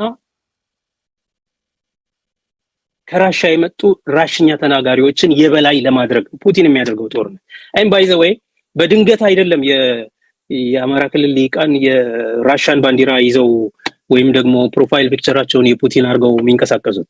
ተመሳሳይ ሎጂክ ስላለው ያን ጦርነት ነው እያደረጉ ያሉት። ይሄ እብደት ነው። ገና ከበፊት ስንላቸው የነበረ ነገር ነው። ይሄ እብደት ነው። እውነት የአማራ ህዝብ የፖለቲካ ተስፋ እንዲኖረው ከፈለጋችሁ እስቲ የአማራ ክልል ህዝብ ባለበት አካባቢ የሚጠቅም የፖሊሲ ሐሳብ አመንጩ ስንል ነበር። አመንጭተው ያውቁ። ሁሉ ጊዜ ጩኸታቸው ከድንበራቸው ውጪ ያለ አካባቢ ላይ ስላለው አማራ፣ ያ ደግሞ ኦሮሚያ ውስጥ ያለ አማራ አማርኛ የሚናገር ኦሮሞ ነው እንጂ አማራ አይደለም። ሲቪክ ማንነቱ ኦሮሞ ነው። ሲቪክ ማንነቱ የአገር አይደንቲቲ ያለው መታወቂያ ግብር የሚከፍለው ለኦሮሚያ መንግስት ነው። ሰላሙን የሚጠብቀው የኦሮሚያ ክልላዊ መንግስት ነው። ወይም ያለበት ቦታ የሶማሊ ትግራይ ነው ያለበት ክልል መንግስት ነው። ማህበራዊ ግልጋሎት የሚሰጠው ውሃ ይሁን መብራት ይሁን የሚሰጠው ያለበት ሀገር ነው። ገበያ የሚቆምና የሚነግድበትን ሰላም የሚሰጠው ያለበት ሲቪክ ማንነቱ ኦሮሞ፣ ሶማሊ፣ ቤንሻንጉል ጉሙዝ ያንን ሲቪክ ማንነቱን ይነጥቁትና የዘር ማንነቱን ያሳዩታል። ከዛ ሰውን ዘረኛ ይላል። የኦሮሚያ ክልል ነዋሪ የሆነ አማራ የሲቪክ ማንነቱ ኦሮሞ ነው። የሶማሊ ክልልም እንደዛው፣ የቤኒሻንጉል፣ የጋምቤላ በጣም ዘረኞች መሆናቸውን የምታየው እነዚህ የአማራ ሊቃን ዘረኞች መሆናቸውን የምታየው የሲቪክ ማንነትን ይቃወማል። ኦሮሚያ ክልል ውስጥ ያለ አማራ ሁሉ አማራ ነው። ኦሮሞዎች ግን ዘረኛ ናቸው። ለምን? ኦሮሞ ስለሆኑ። ስለዚህ እነዚህን የኛን ዜጎች ከዘረኞች ለመታደግ ጦርነት እናደርጋለን። ግድ የለም ዘረኛም ይሁኑ በዛ ክልሉ በየክልሎቹ ያሉ ኦሮሞ አማራዎችን አማርኛ ተናጋሪ ሰዎችን የበላይ እናደርጋለን የሚበሉ እሱ መብት ነው። በፖለቲካ መንገድ እንኳን አይደለም ይሄን የሚያደርጉት። ካምፔይን አድርገው በምርጫ ተወዳድረው ሐሳባቸውን ገልጸው የተለያየ ነገር አሁን አማርኛ የሥራ ቋንቋ ይሁን ቢሉ ዞንን ይሁን ቢሉ ምናምን የሚያወሩት እኮ አለ። ይሄን አድርገው አይደለም በትጥቅ በጉልበት አሸብረው እንዳለም የሚሰብኩት ነገር ይሄ ነው። በየማሰልጠኛ ጣቢያው ሲያስመርቁ የሚናገሩት ነገር ይሄንን ነው። የፋኖም ሆነ የአማራ ልዩ ኃይል መሰልጠኛ ጣቢያዎች ውስጥ ያሳምነው ጽጌ ከመጣ ቀን ጀምሮ ይሄንን ነው። አሁን ሰሞኑን የምታየው ታጣቂዎች የሚሉት ነገር እኛ ይሄንን ነው የምናደርገው ይለዋል። ይሄን እያደረጉ እየሰሩ ያሉት ነገር በተግባር በየአካባቢው ያሉ ህዝቦችን የጉሙዝ፣ የበርታ፣ የቤንሻንጉል ጉሙዝ ክልል በኦሮሚያ የአካባቢውን የኦሮሞ ህዝብ ለሰቆቃ በወሎ የአካባቢውን የኦሮሞ ህዝብ ለሰቆቃ አድርገውታል። በወልቃይትና በሌላ በራያ ለማድረግ የሞከሩትን ነገር በሙሉ እያደረጉ ነው። ኢንፋክት በቁጭት እዛ ስለተሸነፉ በኦሮሚያ ውስጥ እያደረጉት ነው። መከለያ አላቸው። ኦነግ ሸኔ የሚባል ታጣቂ አለ እያሉ ሰላማዊ ሰው ቤቱን ሄደው ገለው አቃጥለው አሰድደው አፈናቅለው ኦነግ ሸኔ ሲወጋን ብለው ደግሞ እንደገና የኛ ህዝብ ተፈናቀለ ይሏል። ሰበብ ያደርጉታል። እነ እስክንድርም በአደባባይ ይወጡና ኦነግ ሸኔ የሚባለው የሰላማዊ ዜጎችን ወጋ ምናምን እያሉ ያወራሉ። በአለም ዙሪያ እንደዚህ አይነት ውሸት ያስተጋባሉ። እውነትን የህዝብን ሀቅ በውሸት ለመሸፈን የህዝብን ፍላጎት በጉልበት ማንነት በጉልበት ለማጥፋት የአንድን ቡድን የበላይነት በኢትዮጵያ ህዝቦች ላይ ለመጫን በብረት እንደው በሐሳብ ልዕልና እንኳን ቢያደርጉት አንድ ነገር ነው። በፖለቲካ ተከራክረው ይሄን የሚያሳፍር ዘረኝነታቸውን ተናግረው ማለት ምክንያቱም ዘረኛ ማን እንደሆነ ግልጽ ነው። የሲቪክ ማንነታቸውን ነፍገዋቸው አማራዎች ናቸው ለነሱ ነው የምንታገለው ካሉ ዘረኛ ማን እንደሆነ ግልጽ ነው። የደም እየቆጠሩ ማለት ነው። አሁን በኋላ ምናልባት እናነሳዋለን ህገ መንግስት ለማሻሻል ምናምንም ሲያወሩ የሚያወሩት ነገር የአማራ ህዝብ መንቀሳቀስ እንዲችል ምናምን የክልል ቋንቋ መኖር የለበትም ምናምን ነው ይሉት። ምን ማለት ነው? በክልሉ የሚኖር ህዝብ የኦሮሞ ህዝብ ከሆነ ቋንቋው ኦሮምኛ መሆኑ ምን ይጎዳው ነበር? ግን የኦሮሞ ህዝብ አይደለም፣ ደሙን ይው ቋንቋውን ይው አማራ ነው። ስለዚህ በአማርኛ ነው መሰራት ያለበት እንጂ በኦሮምኛ፣ በሲዳምኛ፣ በወላይትኛ፣ በሶማሊኛ አይደለም እያለ እና ይሄ የዘረኞች የአንድ ቡድን የበላይነት ፖለቲካ አራማጆች የኢምፓየር ፖለቲካ አራማጆች የእብደት እንቅስቃሴ ነው። ይሄ እብደት አንስቶ ህዝብን እያሸበረ ነው። በፖለቲካ በምክር በልመና በጸሎት ተመልሶ ወደ ቤቱ አይገባም። በመመከት ብቻ ልኩን በማሳየት ብቻ ነው ወደ ቦታው የሚመለሰው። ምክንያቱም ዝም ብሎ አልመጣም። ይሄን ማስታጠቅ የጀመረው አብይ አህመድ ነው። ስልጣን በያዙ ማግስት አሸባሪዎችን ከእስር ቤት ፈቶ ለቆ ከውጭ ያሉትን ከነትጥቃቸው ያስጨፈረ ህዝብ እየገደሉ በደስታ ተኩስ ማለት ገብተው ሌላ ቦታ ትጥቅ ካልፈታችሁ ብሎ ጦርነት የሚያካሂደው መንግስት እነሱን እያስታጠቀ ነው የቆየው። ልዩ ኃይል ማሰልጠን፣ የክልል መንግስት መገልበጥ ምን ሲያደርጉ በአካባቢው የዩኒቨርሲቲ ተማሪ ሲገድሉ ከህንጻ ሲወረውሩ በአካባቢው ስንት ተአምር ሲያደርጉ መንገድ ሲዘጉ ለብዙ ጊዜ ሲዘርፉ መንግስት ብራቮ ያለ ሲያጨበጭብ ነበር። ለዛሬ ለሚያደርገው በተለይ በትግራይና በኦሮሚያ ለሚያደርገው ጦርነት ሲያደባፍራቸው ስለዚህ ይሄን ቡድን ለረጅም ጊዜ ታጥቆ ለረጅም ጊዜ የሚሆን ጦርነት ትግል ለማድረግ ሜዳ ነው ያለው። ሰሞኑን ትጥቅ ፍቱ፣ መደበኛ ያልሆኑ ኃይሎች ትጥቅ ይፍቱ ሲባል እየፎከሩ ነው በአብይ ላይ ራሱ። እሱ መብታቸው አንገላገልም እኛ። ምክንያቱም ይጠብቁኛል ብሎ ያስታጠቃቸው ሰዎች ከተነሱ መብታቸው። ነገር ግን ይሄ ቡድን አሁን በንግግር በውይይት በልመና መሳሪያውን አስቀምጦ አገሪቷን ሰላምቱን በቃረ ምናምን ብሎ ይሄዳል የሚል እኔ እምነት የለኝም። ስለዚህ ለነዚህ ብረትን ሰይፍ ያነሳ በሰይፍ ይወድቃል። በሰይፍ የኦሮሞን ህዝብ ለማጥፋት፣ በሰይፍ የትግራይን ህዝብ ለማጥፋት፣ በሰይፍ የወሎን ለማጥፋት የሚሞክር የቤኒሻንጉል ጉሙዝ ህዝብን ለማጥፋት የሚሞክር ምንም ልመናም አይሰማም፣ ውይይትም አይሰማም፣ ድርድርም አይሰማም። ከኛ ጋር አይደለም ከአብይ ጋር ማልደራደርም እያሉ እኮ ነው። ስለዚህ ይሄ ቡድን በመመከትና የያዘውን መሳሪያ በማስፈታት ብቻ ነው ወደ ቦታው የሚመለሰው። ስለዚህ የኢትዮጵያ ህዝብ በአጠቃላይ የኢትዮጵያ ህዝቦች they have to brace themselves for a tough time ማለት በጣም ብዙ የኃይል ተግባር የሽብር ስራ በእነዚህ ኃይሎች እየተካሄደ የሽፍትነት ስራ ለረጅም ጊዜ እየተካሄደ እንደሚቀጥል ማወቅ አለባቸው። በተለይ ወደ ውስጥ ሲመለስ ደግሞ ኦሮሚያ ምናልባት የኦሮሞ ነጻነት ጦር መክቶ ያስወጣቸዋል። ወደ አማራ ክልል ሲመለስ ይሄ ሁሉ ሽፍታ በራሱ ክልል እየፈጸመ ያለው ማአት መከራ አለ ኦሬዲ በራሱ ክልል። ያንን ክልል ማረጋጋት ራሱ ረጅም ጊዜ የሚፈጅ ስራ ነው። የኢትዮጵያ መንግስት ያንን ማድረግ አይችልም። ከአቅሙ ውጪ ነው፣ ከአቅሙ በላይ ነው። አይችልም። ከትግራይ ሲደበደቡ፣ ከአማራ ሲደበደቡ፣ ከኦሮሚያ ሲደበደቡ፣ ከቤኒሻንጉል ሲደበደቡና ሲወጡ ይሄ ሁሉ የታጠቀ ሙሉ ማህበረሰቡ በጦርነት ውስጥ ነው የሚዞረው። ጭፈራ ቤት ስትሄድ የምትሰማው አዝማሪ የሚዘፍነው መንገድ ላይ የምትሰማው ነገር ሁሉ የጦርነት ወሬ ነው። ማህበረሰባዊ ጦርነት ማለት ይሄ ራሱን ነው ሊበላ የሚጀምረው። ወሎ ከተማ ደሴን እኮ ተቆጣጠርን ባሉ ቀን እየፈጸሙ የነበረው ህዝቡን መዝረፍ ነበር፣ እየዘረፉ ነበር። ስለዚህ ይሄ የጦርነት እብደት፣ የጉልበት ስራ፣ የኃይል ስራ በቀላሉ የሚፈታ አይሆንም። ስለዚህ በመጀመሪያ ደረጃ በየደረሰበት ጥቃት እያደረሱበት ያለው ህዝብ ሊመክት ይገባል፣ ከራሱ ሊከላከል ይገባል። ሁለተኛ ኃላፊነት የሚሰማው መንግስት ካለ እነዚህ ሰዎች ትጥቃቸውን አስፈትቶ በለህግ ማቅረብ ያስፈልገዋል።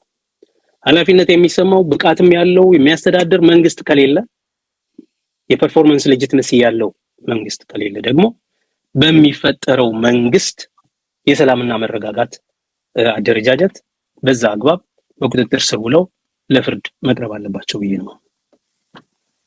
እጅግ በጣም አመሰግናለሁ ዶክተር ጸጋዬ።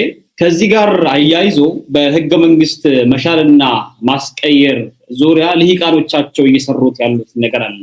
አብይ አህመድ ህገ መንግስቱ ጉዳይና በተለይም በሀገሪቱ ዙሪያ ላይ ያልተስማማንባቸው ጉዳዮች ላይ እንስማማለን ብሎ የምክክር ኮሚሽን አቋቁሞ በተለያየ መንገድ እየሄደበት ነው የሚገኘው። ሌሎቹን በተለይም ይህንን ህገ መንግስት በማርቀቁ በኩል በተለይም እነሱ ስም ጠርተው የወያኔ ሰነድ ነው ብሎ የሚናገሩትን የኢትዮጵያ ብሔር ብሔረሰቦችና ህዝቦች የመግባቢያ ሰነድ የሆነውን ህገ መንግስት ለመሻር ብዙ ነገሮችን ያደርጋል። አሁን ደግሞ የሆነ ግሩፕ ተመስርቶ ያ ግሩፕ የክልል ህገ መንግስቶች ከዋናው የሀገሪቱ መግባቢያ ሰነድ ጋር ይጣረሳል የሚል ነገር ነቅፏል። ምናልባት ሙሉ ቃሉን ላንብብሎትና ምን ማለት እንደሆነ እርሶ በደንብ ያነሱልኝ። ወቀሳው ቀረበባቸው የህገ መንግስቱ ክፍሎች ውስጥ አንዱ የሆነው የክልሎቹ ህገ መንግስት መግባቢያዎች ላይ አግላይ እንደሆነና የፌደራሉን ህገ መንግስት አንቀጽ 25 32 38 እና 40 የሚቃረኑ እንደሆኑ አብጅታው አስረድቷል ይላል።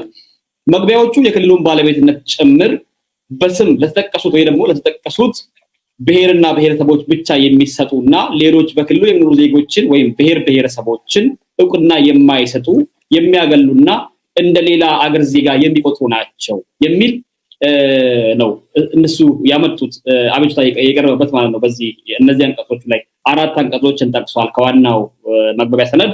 ከዛ በመግቢያ ጭምር እንደ መግቢያ ጭምር ሲገቡ የክልሎቹ ህገ መንግስቶች በዛ ውስጥ የሚኖሩ ማህበረሰቦች አሁን ቀደም ሶስት ያነሱልኝ የነበሩት በተለይም አሁን ካለው ጦርነት ጋር የሚገናኝ ነገር ነው እና ምን ያህል ተናቦ ሽፍታ ብለን የምንጠራው ይሄ ፋኖ የሚባለው ኃይልና ልሂቅ ተብሎ ደግሞ በከተማ ደረጃ በዩኒቨርሲቲና በሆስፒታሎች ትልልቅ ቦታ ላይ ቁጭ ብሎ የሚውለው በሚኒስትር መስሪያ ቤት ቁጭ ብሎ የሚውለው ልሂቅ ምን ያህል ተናቦ እየሄዱ እንደሆነ የሚያሳይ ነውና በአጠቃላይ ህገ መንግስቱ እንዴት ነው ከነዚህ ጋር የሚቃረበው?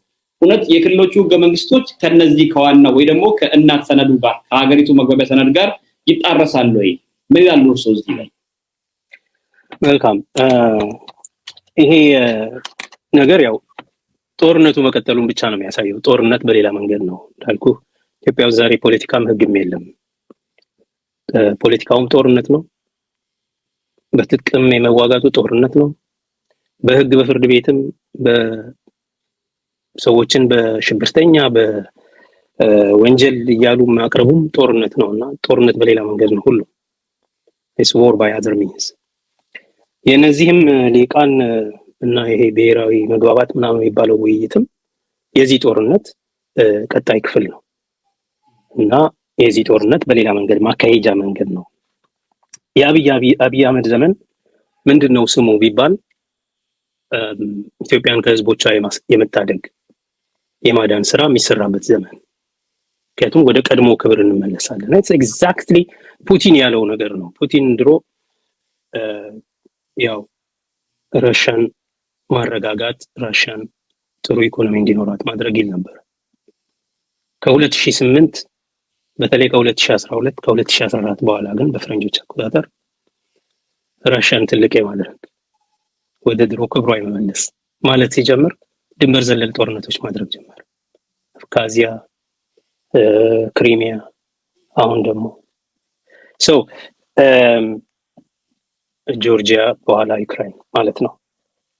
ይሄ ዘመን ኢትዮጵያን ከህዝቦቿ የማዳን ኦሮሚያን በተመለከተ ለምሳሌ ዘመን የጦርነት ዘመን ነው። ምክንያቱም አብይ ስልጣን ከያዘ ቀን ጀምሮ ኦሮሞ በጦርነት ውስጥ ነው ያለው። ይሄ ጦርነት ስም አለው። ስሙ ኦሮሞን መግደል፣ ብሔርተኞችን፣ ኦሮሞ ማንነትን፣ ኦሮሞማን ማጥፋት፣ ኦሮሚያን ማፍረስ የሚል ነው። በትግራይም ይሄንኑ መመንዘር ትችላለህ። የትግራይን መሬት ትግራይን ማፍረስ እንደ ክልል፣ የትግራይን ህዝብ መግደልና ማሸማቀቅ፣ ትግራይ ብሔርተኝነትን ማጥፋት፣ ራሳቸውን የሚያከብሩ ትግራዋዮችን መግደል። ይሄ ነው ስሙ ጦርነቱ። ለዛ ነው የዘር ማጥፋት ጦርነት የሚሆነው።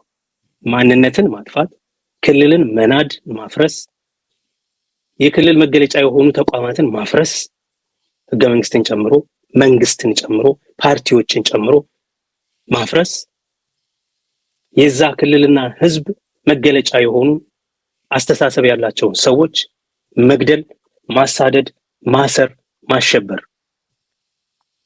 ይሄ የአብይ ጦርነት ስም ነው። የዘር ማጥፋት ጦርነት ነው እንለው ለዚህ ነው።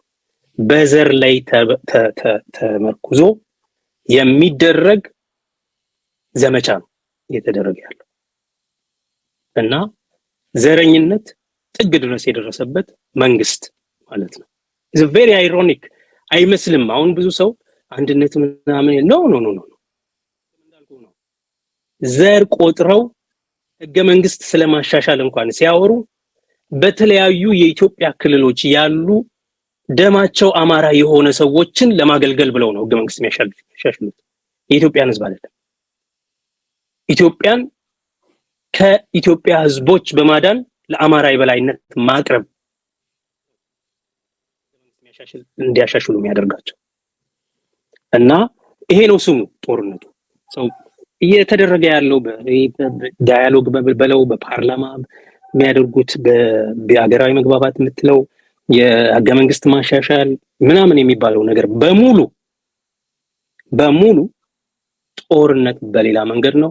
የጦርነቱ ስም ደግሞ ኢትዮጵያን ከህዝቦቿ የመታደግ የብሔር ብሔረሰቦችን ማጥፋት። እንዴት በማድረግ? ብሔርተኞችን መግደል፣ ማሳደድ፣ ማጥፋት፣ በፖለቲካ ግድያ፣ በእስር፣ በእንግልት፣ በስደት ክልሎችን ማፍረስ እና ማንነትን ማጥፋት።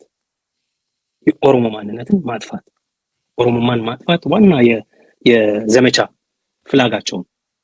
ኦኬ ይሄ ጦርነት ነው እየተካሄደ ያለው። አሁን በቅርብ ስለ ህገ መንግስት ማሻሻል ሲያወሩ በአንድ በኩል የፌዴራሉን ህገ መንግስት የሚያሻሽሉት ወገኖች አሉ እና ፕሮፌሰር ባህሩም ሁሉ ድምጻቸውን አሰምተዋል። አንዳንድ እብድ የህግ ባለሙያንን ባዮችም በእንግሊዝኛ አንዳንድ አርቲክሎች ሲጽፉ አይቻለሁ። የፌዴራሉን ህገ መንግስት የት ጋር ማሻሻል እንዳለብን ምናምን የሚሉት ነገር አላቸው። ግን ከሱ ባሻገር አልፈው አሁን የክልሎቹን ህገ መንግስታት ከፌዴራሉ ህገ መንግስት ጋር አይጣጣሙምና እንዲጣጣሙ ለማድረግ መሻር ያለባቸውን አንቀጾች ለይተናል የሚል ወገን መጣ። ይሄም ኢትስ ፕሪሉድ መንግስት በመግባባት ኮሚሽን ስር በሚያደርገው እርምጃ ግብአት እንዲሆን ተብሎ በኤንጂኦ ስም አውትሶርስ በተደረጉ ኤንጂኦዎች የህግ ሰዎች ለሰብአዊ መብት በሚል ሎየርስ ፎር ሂውማን ራይትስ በሚል ግሩፕ የቀረበ ፕሮፖዛል ነው። ምንድነው የሚለው ፕሮፖዛል? ከኢትዮጵያ ውስጥ የ8 ክልሎች ህገ መንግስቶችን ማስተካከል አለብን ይላል። 8 ክልሎች የአማራ ክልል ህገ መንግስትን አይመለከትም።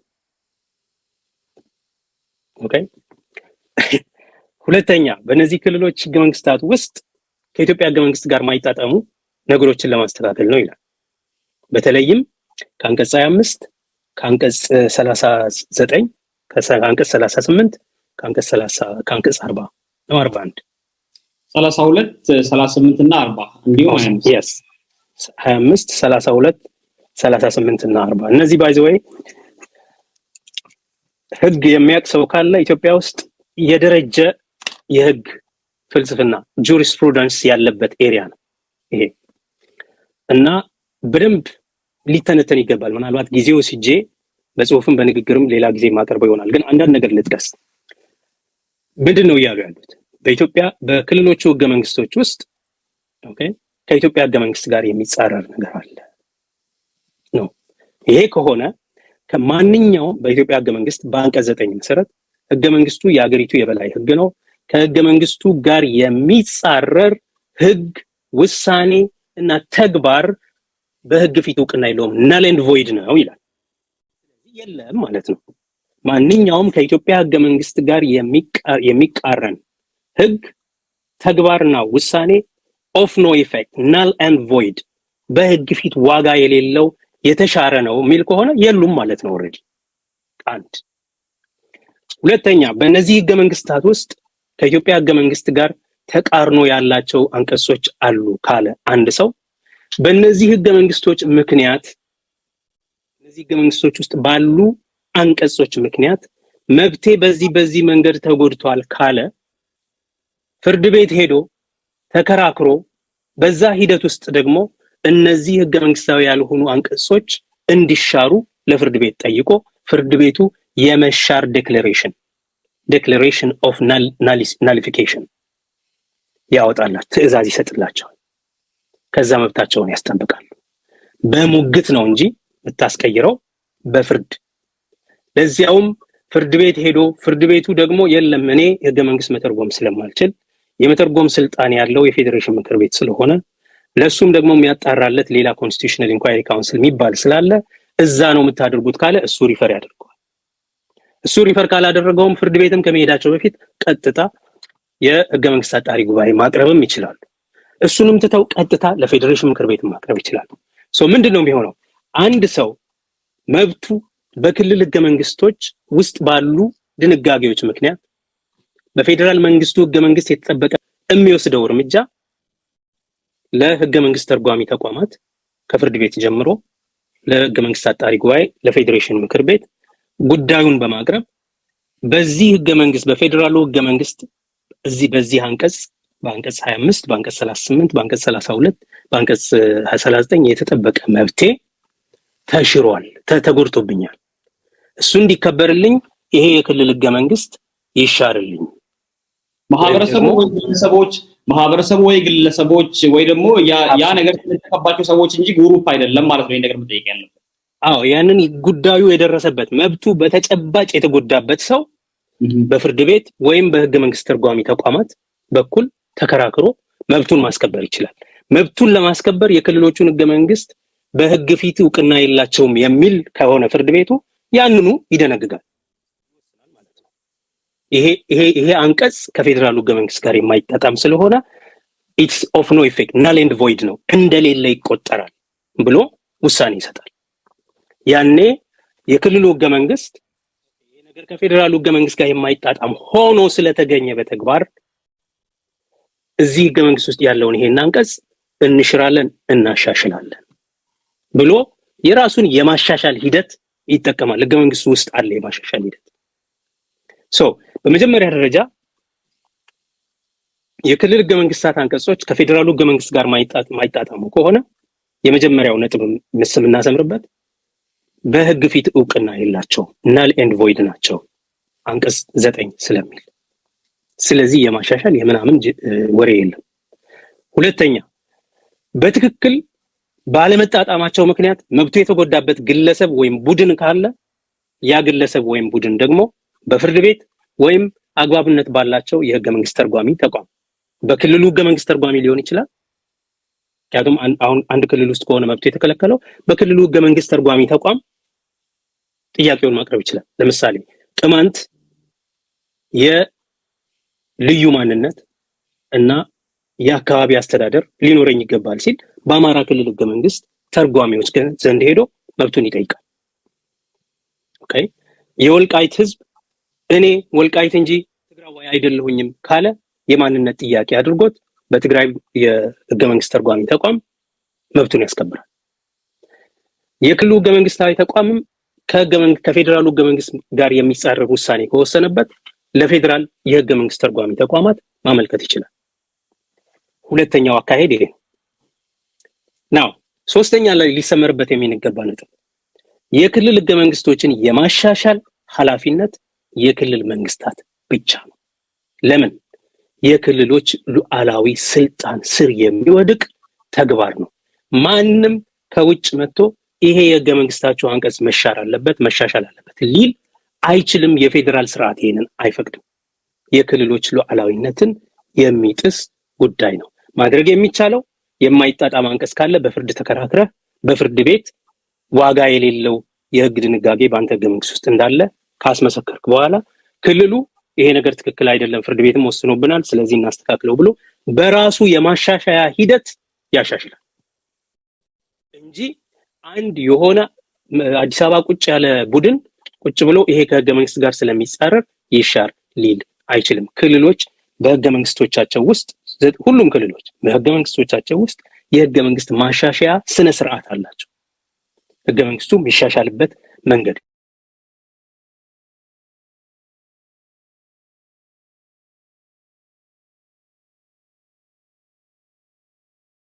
አራተኛ ማንም ቡድን ህገ መንግስት እንዲሻሻል ማቅረብ የሚችለው ጉዳዩ የሚመለከተው ከሆነ ብቻ ነው እንጂ ከሌላ ከየትም የኤንጂኦ አይደለም ማድረግ የሚችለው። ለምሳሌ በቤኒሻንጉል ጉሙዝ ክልል ውስጥ የሚኖሩ አማርኛ ተናጋሪዎች ከሆኑ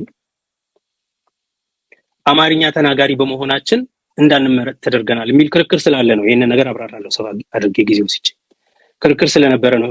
ከዛ ላይ የተመሰረተ የሰነፍ ጠበቆች ወሬ ነው ይሄ ባይዘው ኦሬዲ በኢትዮጵያ ህገ መንግስት አጣሪ ጉባኤ በፌዴሬሽን ምክር ቤት ውሳኔ ያለፈባቸውን ጉዳዮች ይዘው ነው እነዚህን አንቀጾች ይዘው የተነሱት። አብራራለሁ ለምን እንደዛ እንዳልኩኝ። በቤኒሻንጉል ክልል ጉሙዝ አካባቢ የመመረጥ መብታችን አማርኛ የክልሉን የአካባቢውን ቋንቋ የበርታ የጉሙዝ የሽናሻን ቋንቋ ባለመናገራችን የክልሉ ተመራጭ ሆነን መንግስት እንዳንሆን ሆነናል የሚሉ የአማርኛ ተናጋሪ ኦሮሞዎችም ጭምር ናቸው። በነገራችን ላይ በቤኒሻንጉል ጉሙዝ አንድ ጊዜ ጉዳይ አቅርበው ነበር። ይሄ ቡድን የኛን የፖለቲካ ተሳትፎ መብት የሚጎዳ ስለሆነ የፖለቲካ ተሳትፏችንን እንዳይጎዳብን ይሻሻል ካለ ለምክር ቤቱ የማሻሻያ ሐሳብ የተወሰኑ ህዝቦችን አስፈርሞ ማቅረብ ይችላል። ስነ ስርዓት ስላለው ማለት ነው። የማሻሻያ ሐሳብ ይመለከተዋል። የዛ አካባቢ ነዋሪ ሰው ከነአድራሻው ከነሊስቱ ይዞ አቤቱታ ጽፎ ማለት ነው የማሻሻያ ሐሳብ ለምክር ቤቱ ያቀርባል። ምክር ቤቱ ያንን የማሻሻያ ሐሳብ ይዞ እንዲሻሻል ጥረት ያደርጋል ማለት ነው። ይሄን ከማድረግ ይልቅ አዲስ አበባ ቁጭ ብለው የሆነ ኤንጂኦ ምንም ከጉዳዩ ጋር የማይመለከተው ሰው ምንም ጥቅሙ ያልተጎዳበት ሰው የፖለቲካ ተሳትፎ ይሁን የመንቀሳቀስ ነፃነቱ ይሁን የእኩልነት መብቱ ይሁን ምንም ያልተጎዳበት ወገን ተነስቶ የነዚህ ሁሉ ክልል ህገ መንግስቶች መሻሻል አለባቸው። ለምን የፌደራል ህገ መንግስት ጋር አይጣጣሙም? ይሄ ሰነፍ ሎየር የህግ ሰው በመሆኑ ነው እንጂ ከፌደራል ህገ መንግስቱ ጋር የማይጣጣም ከሆነ ይሻሻልልኝ ሳይሆን ይሻር ነው የሚለው። ኦፍ ኖ ኢፌክት ይባልልኝ ነው። ስለዚህ እነዚህ ነጥቦች ከግንዛቤ እንያዝ። ለምንድነው እነዚህ አንቀጾች ላይ ያተኮሩት? በነገራችን ላይ ሌላ ምንም ታሪክ የለውም። አንድ ቤኒሻንጉል ጉሙዝ ላይ በምርጫ 2000 በፈረንጆች አቆጣጠር የዛሬ 20 ዓመት አካባቢ ማለት ነው ምርጫ ሲደረግ በቤኒሻንጉል ጉሙዝ የሚኖሩ ደገኞች ይሏቸዋል በክልሉ አጠራር። በጋምቤላም በቤኒሻንጉልም እንደዛ ደገኞች ማለት ሃይላንደርስ፣ እነሱ የቆላ ሰዎች ስለሆኑ እነዚህ የቆላ ሰዎች አማርኛ የሚናገሩትን ከኦሮሚያም ከአማራም ክልል የመጡ ወይም ደግሞ በአወሳሰኑ ምክንያት በዛ ክልል ውስጥ ትራፕድ የሆኑ ኦሮሞዎች አሁን አሶሳ አካባቢ በአምባሲ እንደዚህ አካባቢ የሚኖሩ ኦሮሞዎች አሉ። እዛው ሀገር በቀል ኦሮሞዎች እና በቤኒሻንጉል ክልል ጉሙዝ ውስጥ ናቸው። ጉሙዝ ክልል ውስጥ ናቸው። አማርኛ ተናጋሪዎችም አሉ። በሰፈራም የሄዱ በግለሰብም ሄደው የሰፈሩ ለስራም ሄደው የሚኖሩ አስተማሪም ቢሮክራትም ምንም ሆነው ማለት ነው የሚኖሩ አማርኛ ተናጋሪዎች አሉ። በክልሉ አጠራር ደገኞች ይባላሉ። እነዚህ ሰዎች በተለይ በሰፈራ የሄዱት እንግዲህ አሁን 30-40 ዓመት ሆኗቸዋል ማለት ነው። ድሮ በድርቅ ጊዜ የሄዱት ናቸው። ከዛ በግለሰብ ደግሞ ሰው ገሎም ሸሽቶም ኑሮ ያልፍልኛል ብሎም ስራ ፈልጎም ምንም የሄደው ደግሞ አለ።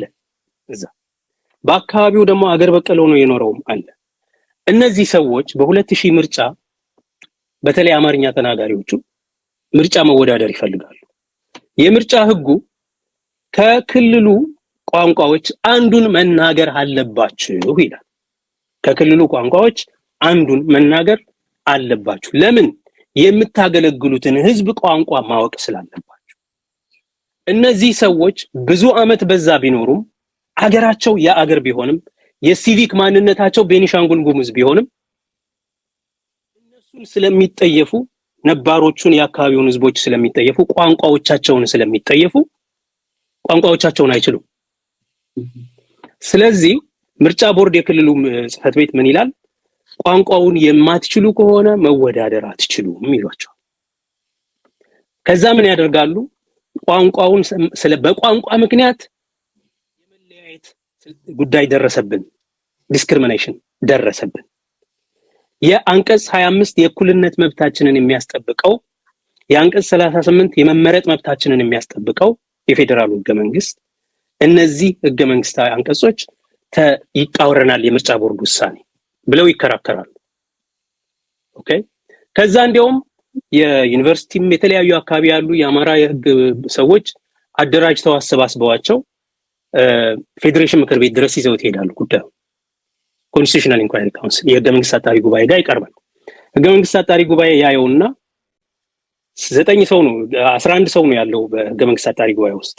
ሁለቱ የጠቅላይ ፍርድ ቤት ሰዎች ናቸው፣ ሌሎቹ ከተለያየ አካባቢ የተመረጡ ናቸው። መጀመሪያ ላይ ያዩና 7ቱ ይላሉ ኦኬ እነዚህ ሰዎች በቋንቋቸው ምክንያት የክልሉን ቋንቋ ባለመናገራቸው ምክንያት ምርጫ መወዳደር አልችሉም ተብለዋልና ምርጫ ቦርድ የወሰነው ውሳኔ ትክክል አይደለም፣ ምክንያቱም የእኩልነት መብትን ይጻረራል፣ አንቀጽ 25 አንቀጽ 38 የምርጫ መብትን ይጻረራል። ኦን ዘ ፌስ ኦፍ ኢት ሲያዩት ይጻረራል። ስለዚህ ይሄ ህገ መንግስት ይሄ አንቀጽ ማለት የክልል የምርጫ ቦርድ ህግ ማለት ነው በክልሎች ውስጥ የሥራ ቋንቋ መናገር መቻል አለባችሁ የሚለው መሻር አለ፣ ትክክል አይደለም፣ ህገ መንግስታዊ አይደለም የሚል በቮት ይወስናል። 2 ሰው ማይኖሪቲ ኦፒኒየን ይጽፋል። አንዱ የኢትዮጵያ ጠቅላይ ፍርድ ቤት ምክትል ፕሬዝዳንት የነበረው መንበረ ፀሐይ ታደሰ ነው። ሌላውም ሌላ የሶማሌ ክልል ተወካይ ሰው እንደዚህ 3 ናቸው። አክቹሊ ዲሴንቲንግ ኦፒኒየን ይባላል። የተቃውሞ አንስማማም ከአብላጫው ድምጽ ውሳኔ ጋር የሚል ያስመዘግባሉ። ምንድነው የሚሉት እነሱ? አንደኛ ይሄ መስፈርት ከአንቀጽ 25 ከእኩልነት መርህ ከአንቀጽ 38 የፖለቲካ ተሳትፎ መብት ጋር አይጻረርም። ምክንያቱም የምርጫ መብት አንደኛ ገደብ ያለው መብት ነው። ገደብ ስላለው ነው መስፈርቶች የሚቀመጡለት።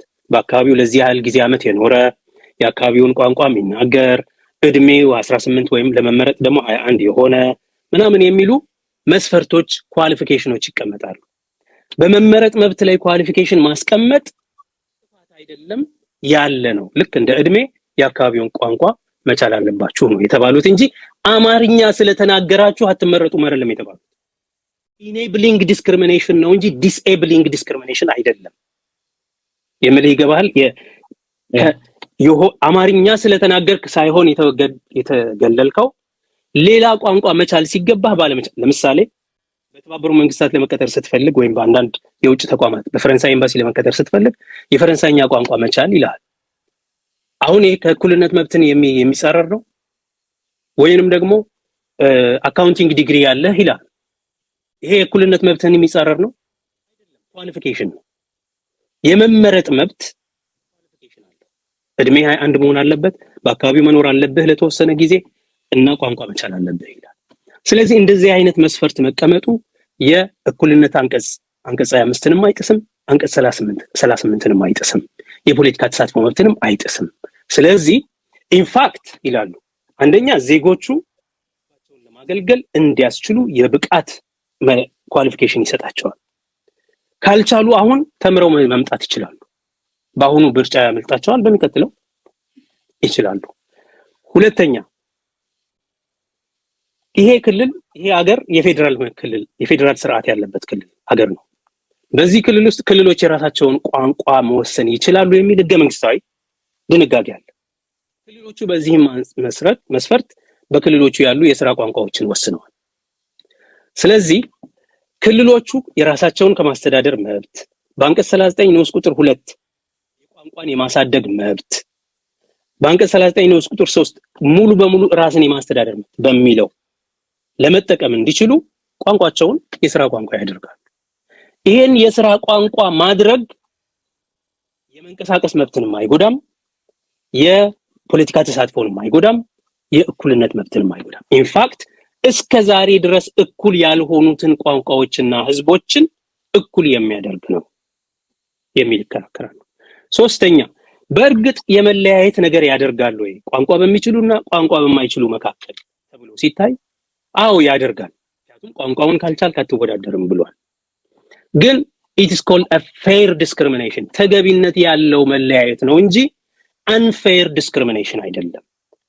በህገ መንግስት ህግጋቱ ውስጥ በእኩልነት መብት ስር የሚከለከለው የመለያየት ሁኔታ ዲስክሪሚኔሽን unfair የሆነው ለምሳሌ አጫጭር ሰዎች አይወዳደሩም ብትል አንድ ሰው አጭር ከሆነ ተፈጥሮ ነው ምን ሊያደርገው ይችላል?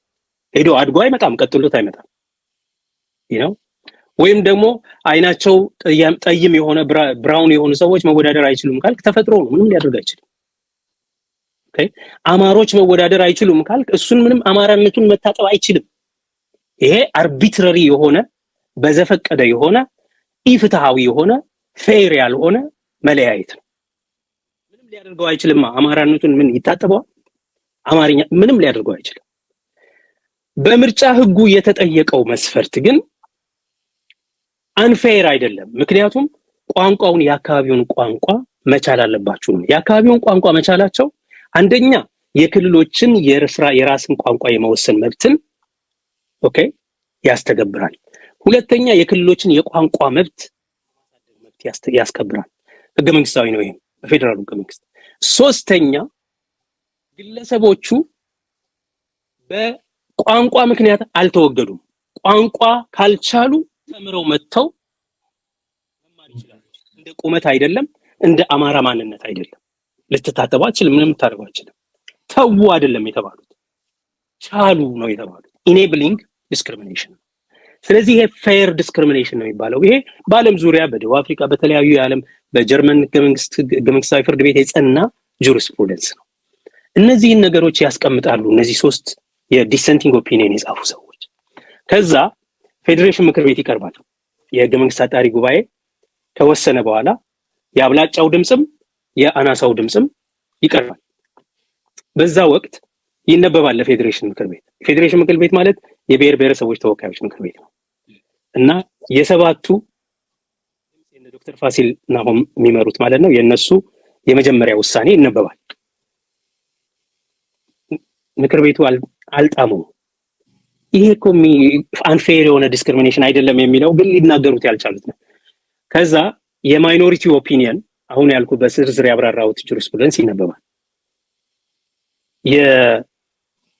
የፌዴሬሽኑ ምክር ቤት የማይኖሪቲውን ኦፒኒየን ተቀበለ፣ ግን መቀበል አይችልም። ማድረግ የሚችለው በህጉ የማድረግ የሚችለው በአብላጫ ድምጽ የጸደቀለትን ውሳኔ መቀበል ወይም አለመቀበል ሐሳብ ስለሆነ፣ ስለዚህ ምን አደረጉ? ቆይ እስቲ ይሄ ነገር አሉ እንቀበለውም አላሉ። ይሄ ነገር የበለጠ በምሁራን ይጠና፣ በህገ መንግስት ዕውቀት ባላቸው ምሁራን ይጠና ተብሎ ለምሁራን ተመራ፣ ለተለያዩ ምሁራን ተመራ። የማውቃቸው ሰዎች አሉ። ከነሱ መካከል አንዱ አቶ ክፍሌ ወዳጆ የህገ መንግስቱ ድራፍት ያደረጉት ሰው ወይም ደግሞ የአርቃቂው ኮሚሽን መሪ የነበሩ ሰው ናቸው። እሳቸው ድሮም ህገ መንግስቱ በሚረቀቅ ጊዜም ቃለ ጉባኤዎችን ማየት ትችላለህ፣ የአንቀጽ 39 እንዳይካተት የቡድኖች መብት መካተት የለበትም፣ የግለሰቦች መብት ብቻ ነው መካተት ያለበት ምናምን ይሉ ስለነበረ አሁንም ይሄ ህገ መንግስት ሊበራል ህገ መንግስት ስለሆነ የግለሰቦች መብት ነው ተቀዳሚነት ሊኖረው የሚገባው በሚል ሀተታ ከጻፉ በኋላ 5 ገጽ የሚሆን ሀተታ ጽፈው የግለሰቦቹ መብት ነው መጽናት ያለበት፣ ስለዚህ የምርጫ ህግ ውሳኔ መሻር አለበት ይላሉ። ሌሎች ምሁራን ደግሞ አይ እንዲህ ይሁን አሉ። አንዱ ማስታወሰው የኔ ወዳጅ መሐመድ ሀቢብ የሚባል የአዲስ አበባ ዩኒቨርሲቲ ምክትል ፕሬዝዳንት የነበረ ሰው ነው፣ የህገ መንግስት ሊቅ ነው። ምን ይላል? ህገ መንግስት ኮምፕሮማይስ ነው መደረግ ያለበት። ስለዚህ ለፌደራል ምክር ቤት የሚመረጡ ከሆነ እነዚህ የአማራ ተወላጆች አማርኛ ተናጋሪ የቤኒሻንጉል ሰዎች ለፌደራል ምክር ቤት የሚመረጡ ከሆነ ፌደራል ክልል አማርኛ ስለሆነ የሚጠቀመው የሥራ ቋንቋው የፌደራል ፓርላማው በአማርኛ ብቻ ይመረጡ። ለክልል ምክር ቤት የሚመረጡት ግን የክልሉን ቋንቋ ከቻሉ ብቻ ይመረጡ። ስለዚህ ሙሉ በሙሉ ማያጡም ሙሉ በሙሉ ማያገኙም ማለት ነው። ክልሉን ቋንቋውን ካልቻሉ ማስተዳደርም ስለማይችሉ ክልል ውስጥ አይመረጡ። የፌደራል መንግስት ግን በአማርኛ ስለሆነ አማርኛ ከቻሉ ይበቃቸዋል ይመረጡ የሚል። በነገራችን ላይ ቤኒሻንጉል ክልል ጉሙዝ ክልል አንድ ነው ወይም 2 ምርጫ ተመራጭ ነው የሚኖረው ከዛ ከፌደራል ፓርላማ ውስጥ። ምክንያቱም 100,000 ሰው ያልሞላ አይሞሉም ማለት 200,000 ምናምን ስለሆኑ ነው እስከ 800,000 ይደርሳሉ መሰለኝ። ብቻ ብዙ አይደለም ይመረጥላቸው ሰው ከዛ። ይሁንና ይቀርባል። ይሄ ሁለቱም አልተቀበሉትም። አማሮቹ ምን አሉ? የክልሉም እኮ የሥራ ቋንቋ አማርኛ ነው አሉ። የክልሉ የሥራ ቋንቋ አማርኛ የሆነበት ሌሎቹ ትንንሽ ቋንቋዎች አንደኛ አልበቁም ምናምን የሚል ንግግር አለ፣ ሁለተኛ እርስ በርስም ሊፎካከሩ ስለሚችሉ አማርኛ ለጊዜው ተብሎ ነው የተያዘው። ስለዚህ ምን ይላሉ?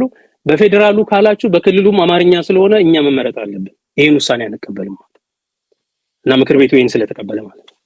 ከዛ የክልሉ ሰዎች ደግሞ ቆይ ፌደራል ፓርላማ ሄደው የሚወሉት ማንን ነው? እኛን ነው ወይስ ራሳቸውን ነው? ስለዚህ የኛን ቋንቋ መቻል አለባቸው፣ ካልቻሉ ይጠሉናል ማለት ነው። አርፈው ይቀመጡ። በግለሰብ ደረጃ ቋንቋቸውን እየተናገሩ ንግዳቸውን እየሰሩ ስራቸውን እየሰሩ መኖር ይችላሉ። ህዝቡን ለማገልገል የፖለቲካ ተሳትፎ ከፈለጉ ግን በአካባቢውን ህዝብ ቋንቋ መቻል አለባቸው ብሎ የቤኒሻንጉል ጉሙዝ ክልል ድርቅ ይላል። ኢህአዴግ ግራ ገብቶት ያንን ኬዝ እንደዚሁ አቁሞታል። ውሳኔው ግን ይሄ ነው እና በወቅቱ ነው ምን ብዬ ነበር ማስተማር ይሄን ሳስተምር ነው ሁለቱም አለመቀበላቸው ጥሩ ነው። የሆነ ነገር መደረግ እንዳለበት ነው የሚነግር። አንዳቸው ተቀብለው ሌላኛው አልቀበልም ቢል ግን ወደ ጦርነት ነበር የሚካሄደው። ሁለቱም ስላልተስማማቸው አሁን አዲስ ሌላ ሶሉሽን መፈለግ አለብን ማለት ነው።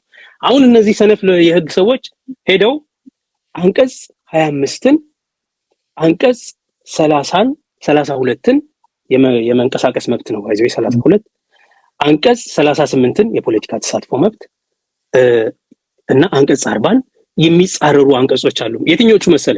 እነዚህ የክልሉ የሥራ ቋንቋ ይሄ ይሆናል፣ በክልሉ ውስጥ ለፖለቲካ ለመወዳደር ከፈለክ ይሄንን ቋንቋ መናገር አለብህ የሚሉ መስፈርቶችን በሙሉ ለማስወገድ ነው። ለምንድን ነው ይሄን የሚሉት? አንደኛ ቅድም እንዳልኩ ለመመረጥ የሚቀመጠው መስፈርት እኛን አማሮችን ከምርጫ ውጪ ያደርገናል ስለሚሉ ነው። አያደርጋችሁም፣ ቋንቋውን ቻሉ።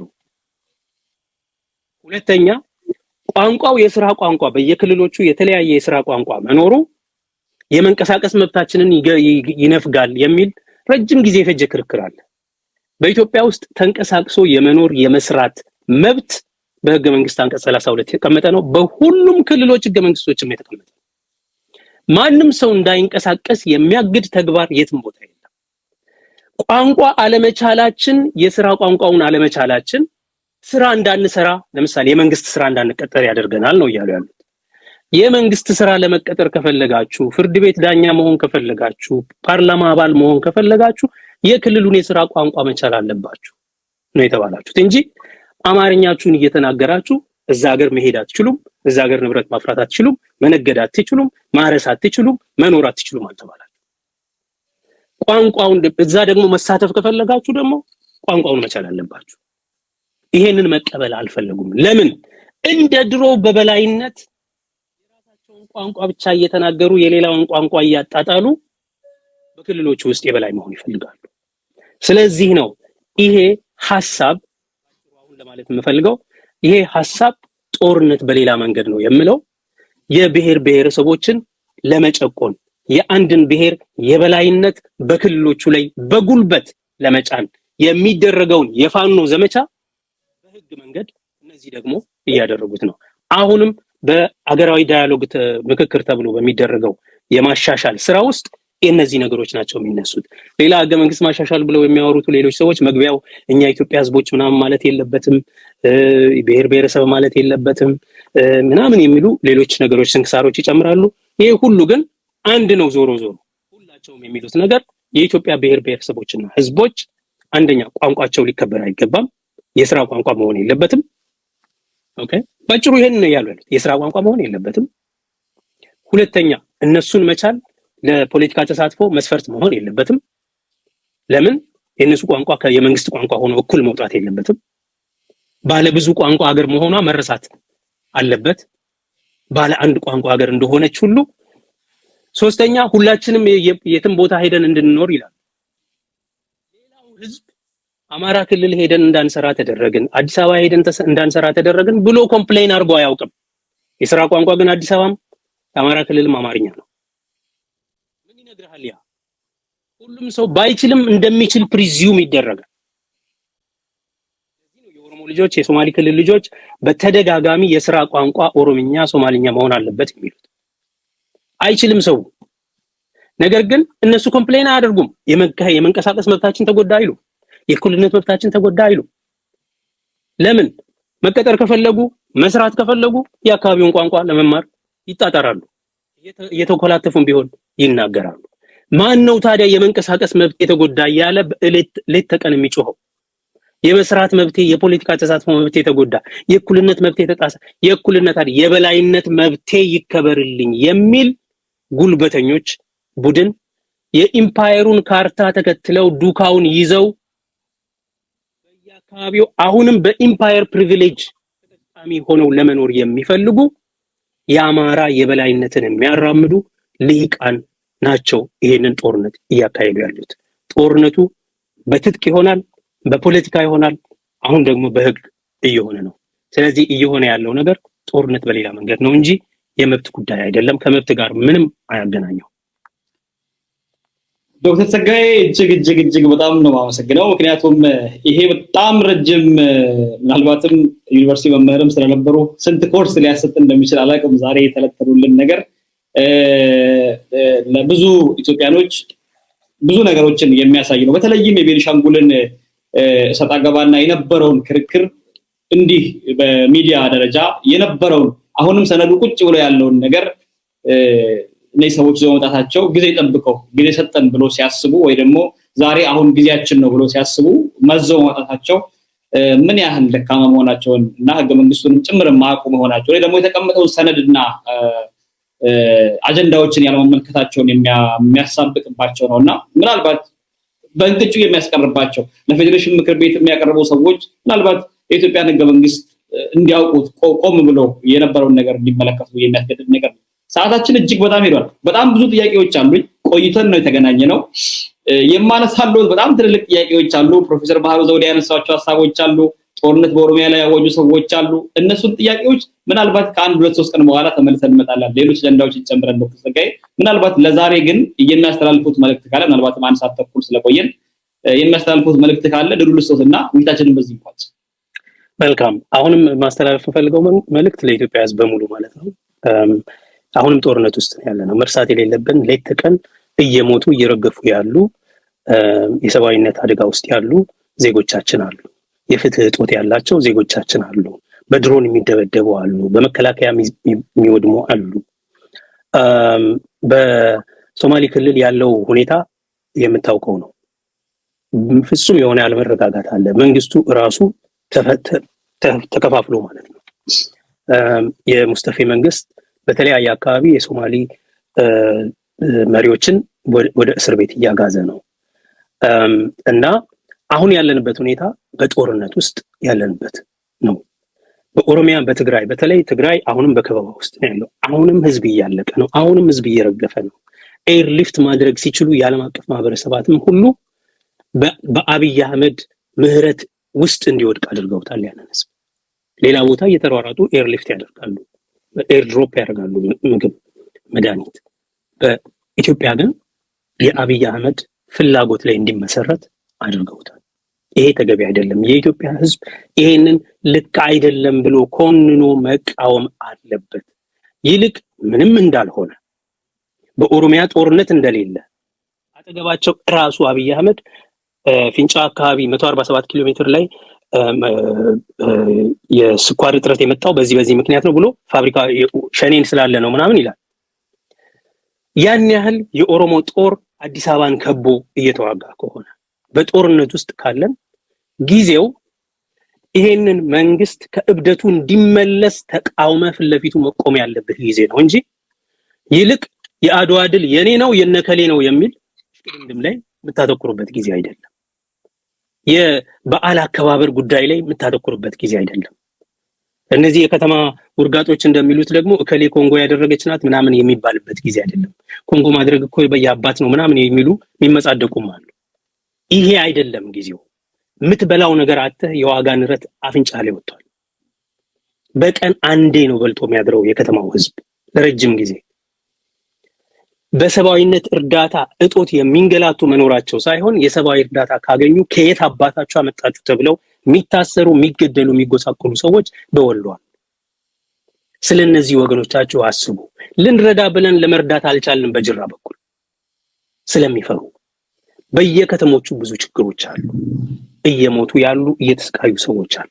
ኦሮሞ ሊገባው ከሆነ ይሄ ጦርነት አሁንም አብይ አህመድ አገግሞ በኦሮሞ ላይ በሙሉ ኃይሉ አስተባብሮ የኢትዮጵያን መከላከያ፣ የአማራን ልዩ ኃይል፣ የአማራን ፋኖ፣ የክልሎቹን ልዩ ኃይሎች የሲዳማንና የሶማሌን ጨምሮ በኦሮሚያ ላይ ለመዝመት ሙሉ ዝግጅት እያደረገ ስለሆነ የኦሮሞ ወጣት፣ የኦሮሞ ሊቃን፣ የኦሮሞ አዋቂዎች፣ የኦሮሞ የፖለቲካ ሰዎች የተኙአሉ ምንም እንዳልሆነ ፍራሽ ተመችቷቸው ተደላድለው የተቀመጡ ይመስሉ አሉ። አንዳንድ ሰዎች ሲቀልዱ ጭራሽ ለሚቀጥለው ምርጫ ለመዘጋጀት ገንዘብ እያሰባሰበን ነው ብሏል የአንድ ፖለቲካ ፓርቲ መሪ። እንዴ አሁን ሰላም ያለ ይመስል ስለሚቀጥለው ዘመን ምርጫ በ2026 ለሚካሄድ ምርጫ ነው የሚነግረን። ስለዚህ ለህዝቡ ማስተላለፍ ፈልገው ነገር ጦርነት ውስጥ ነው ያለነው። የዘር ማጥፋት ጦርነት ነው እየተካሄደ ያለው። ኦሮሞማንና ኦሮሞን የማጥፋት እንቅስቃሴ ነው እየተዘጋጀ ያለው።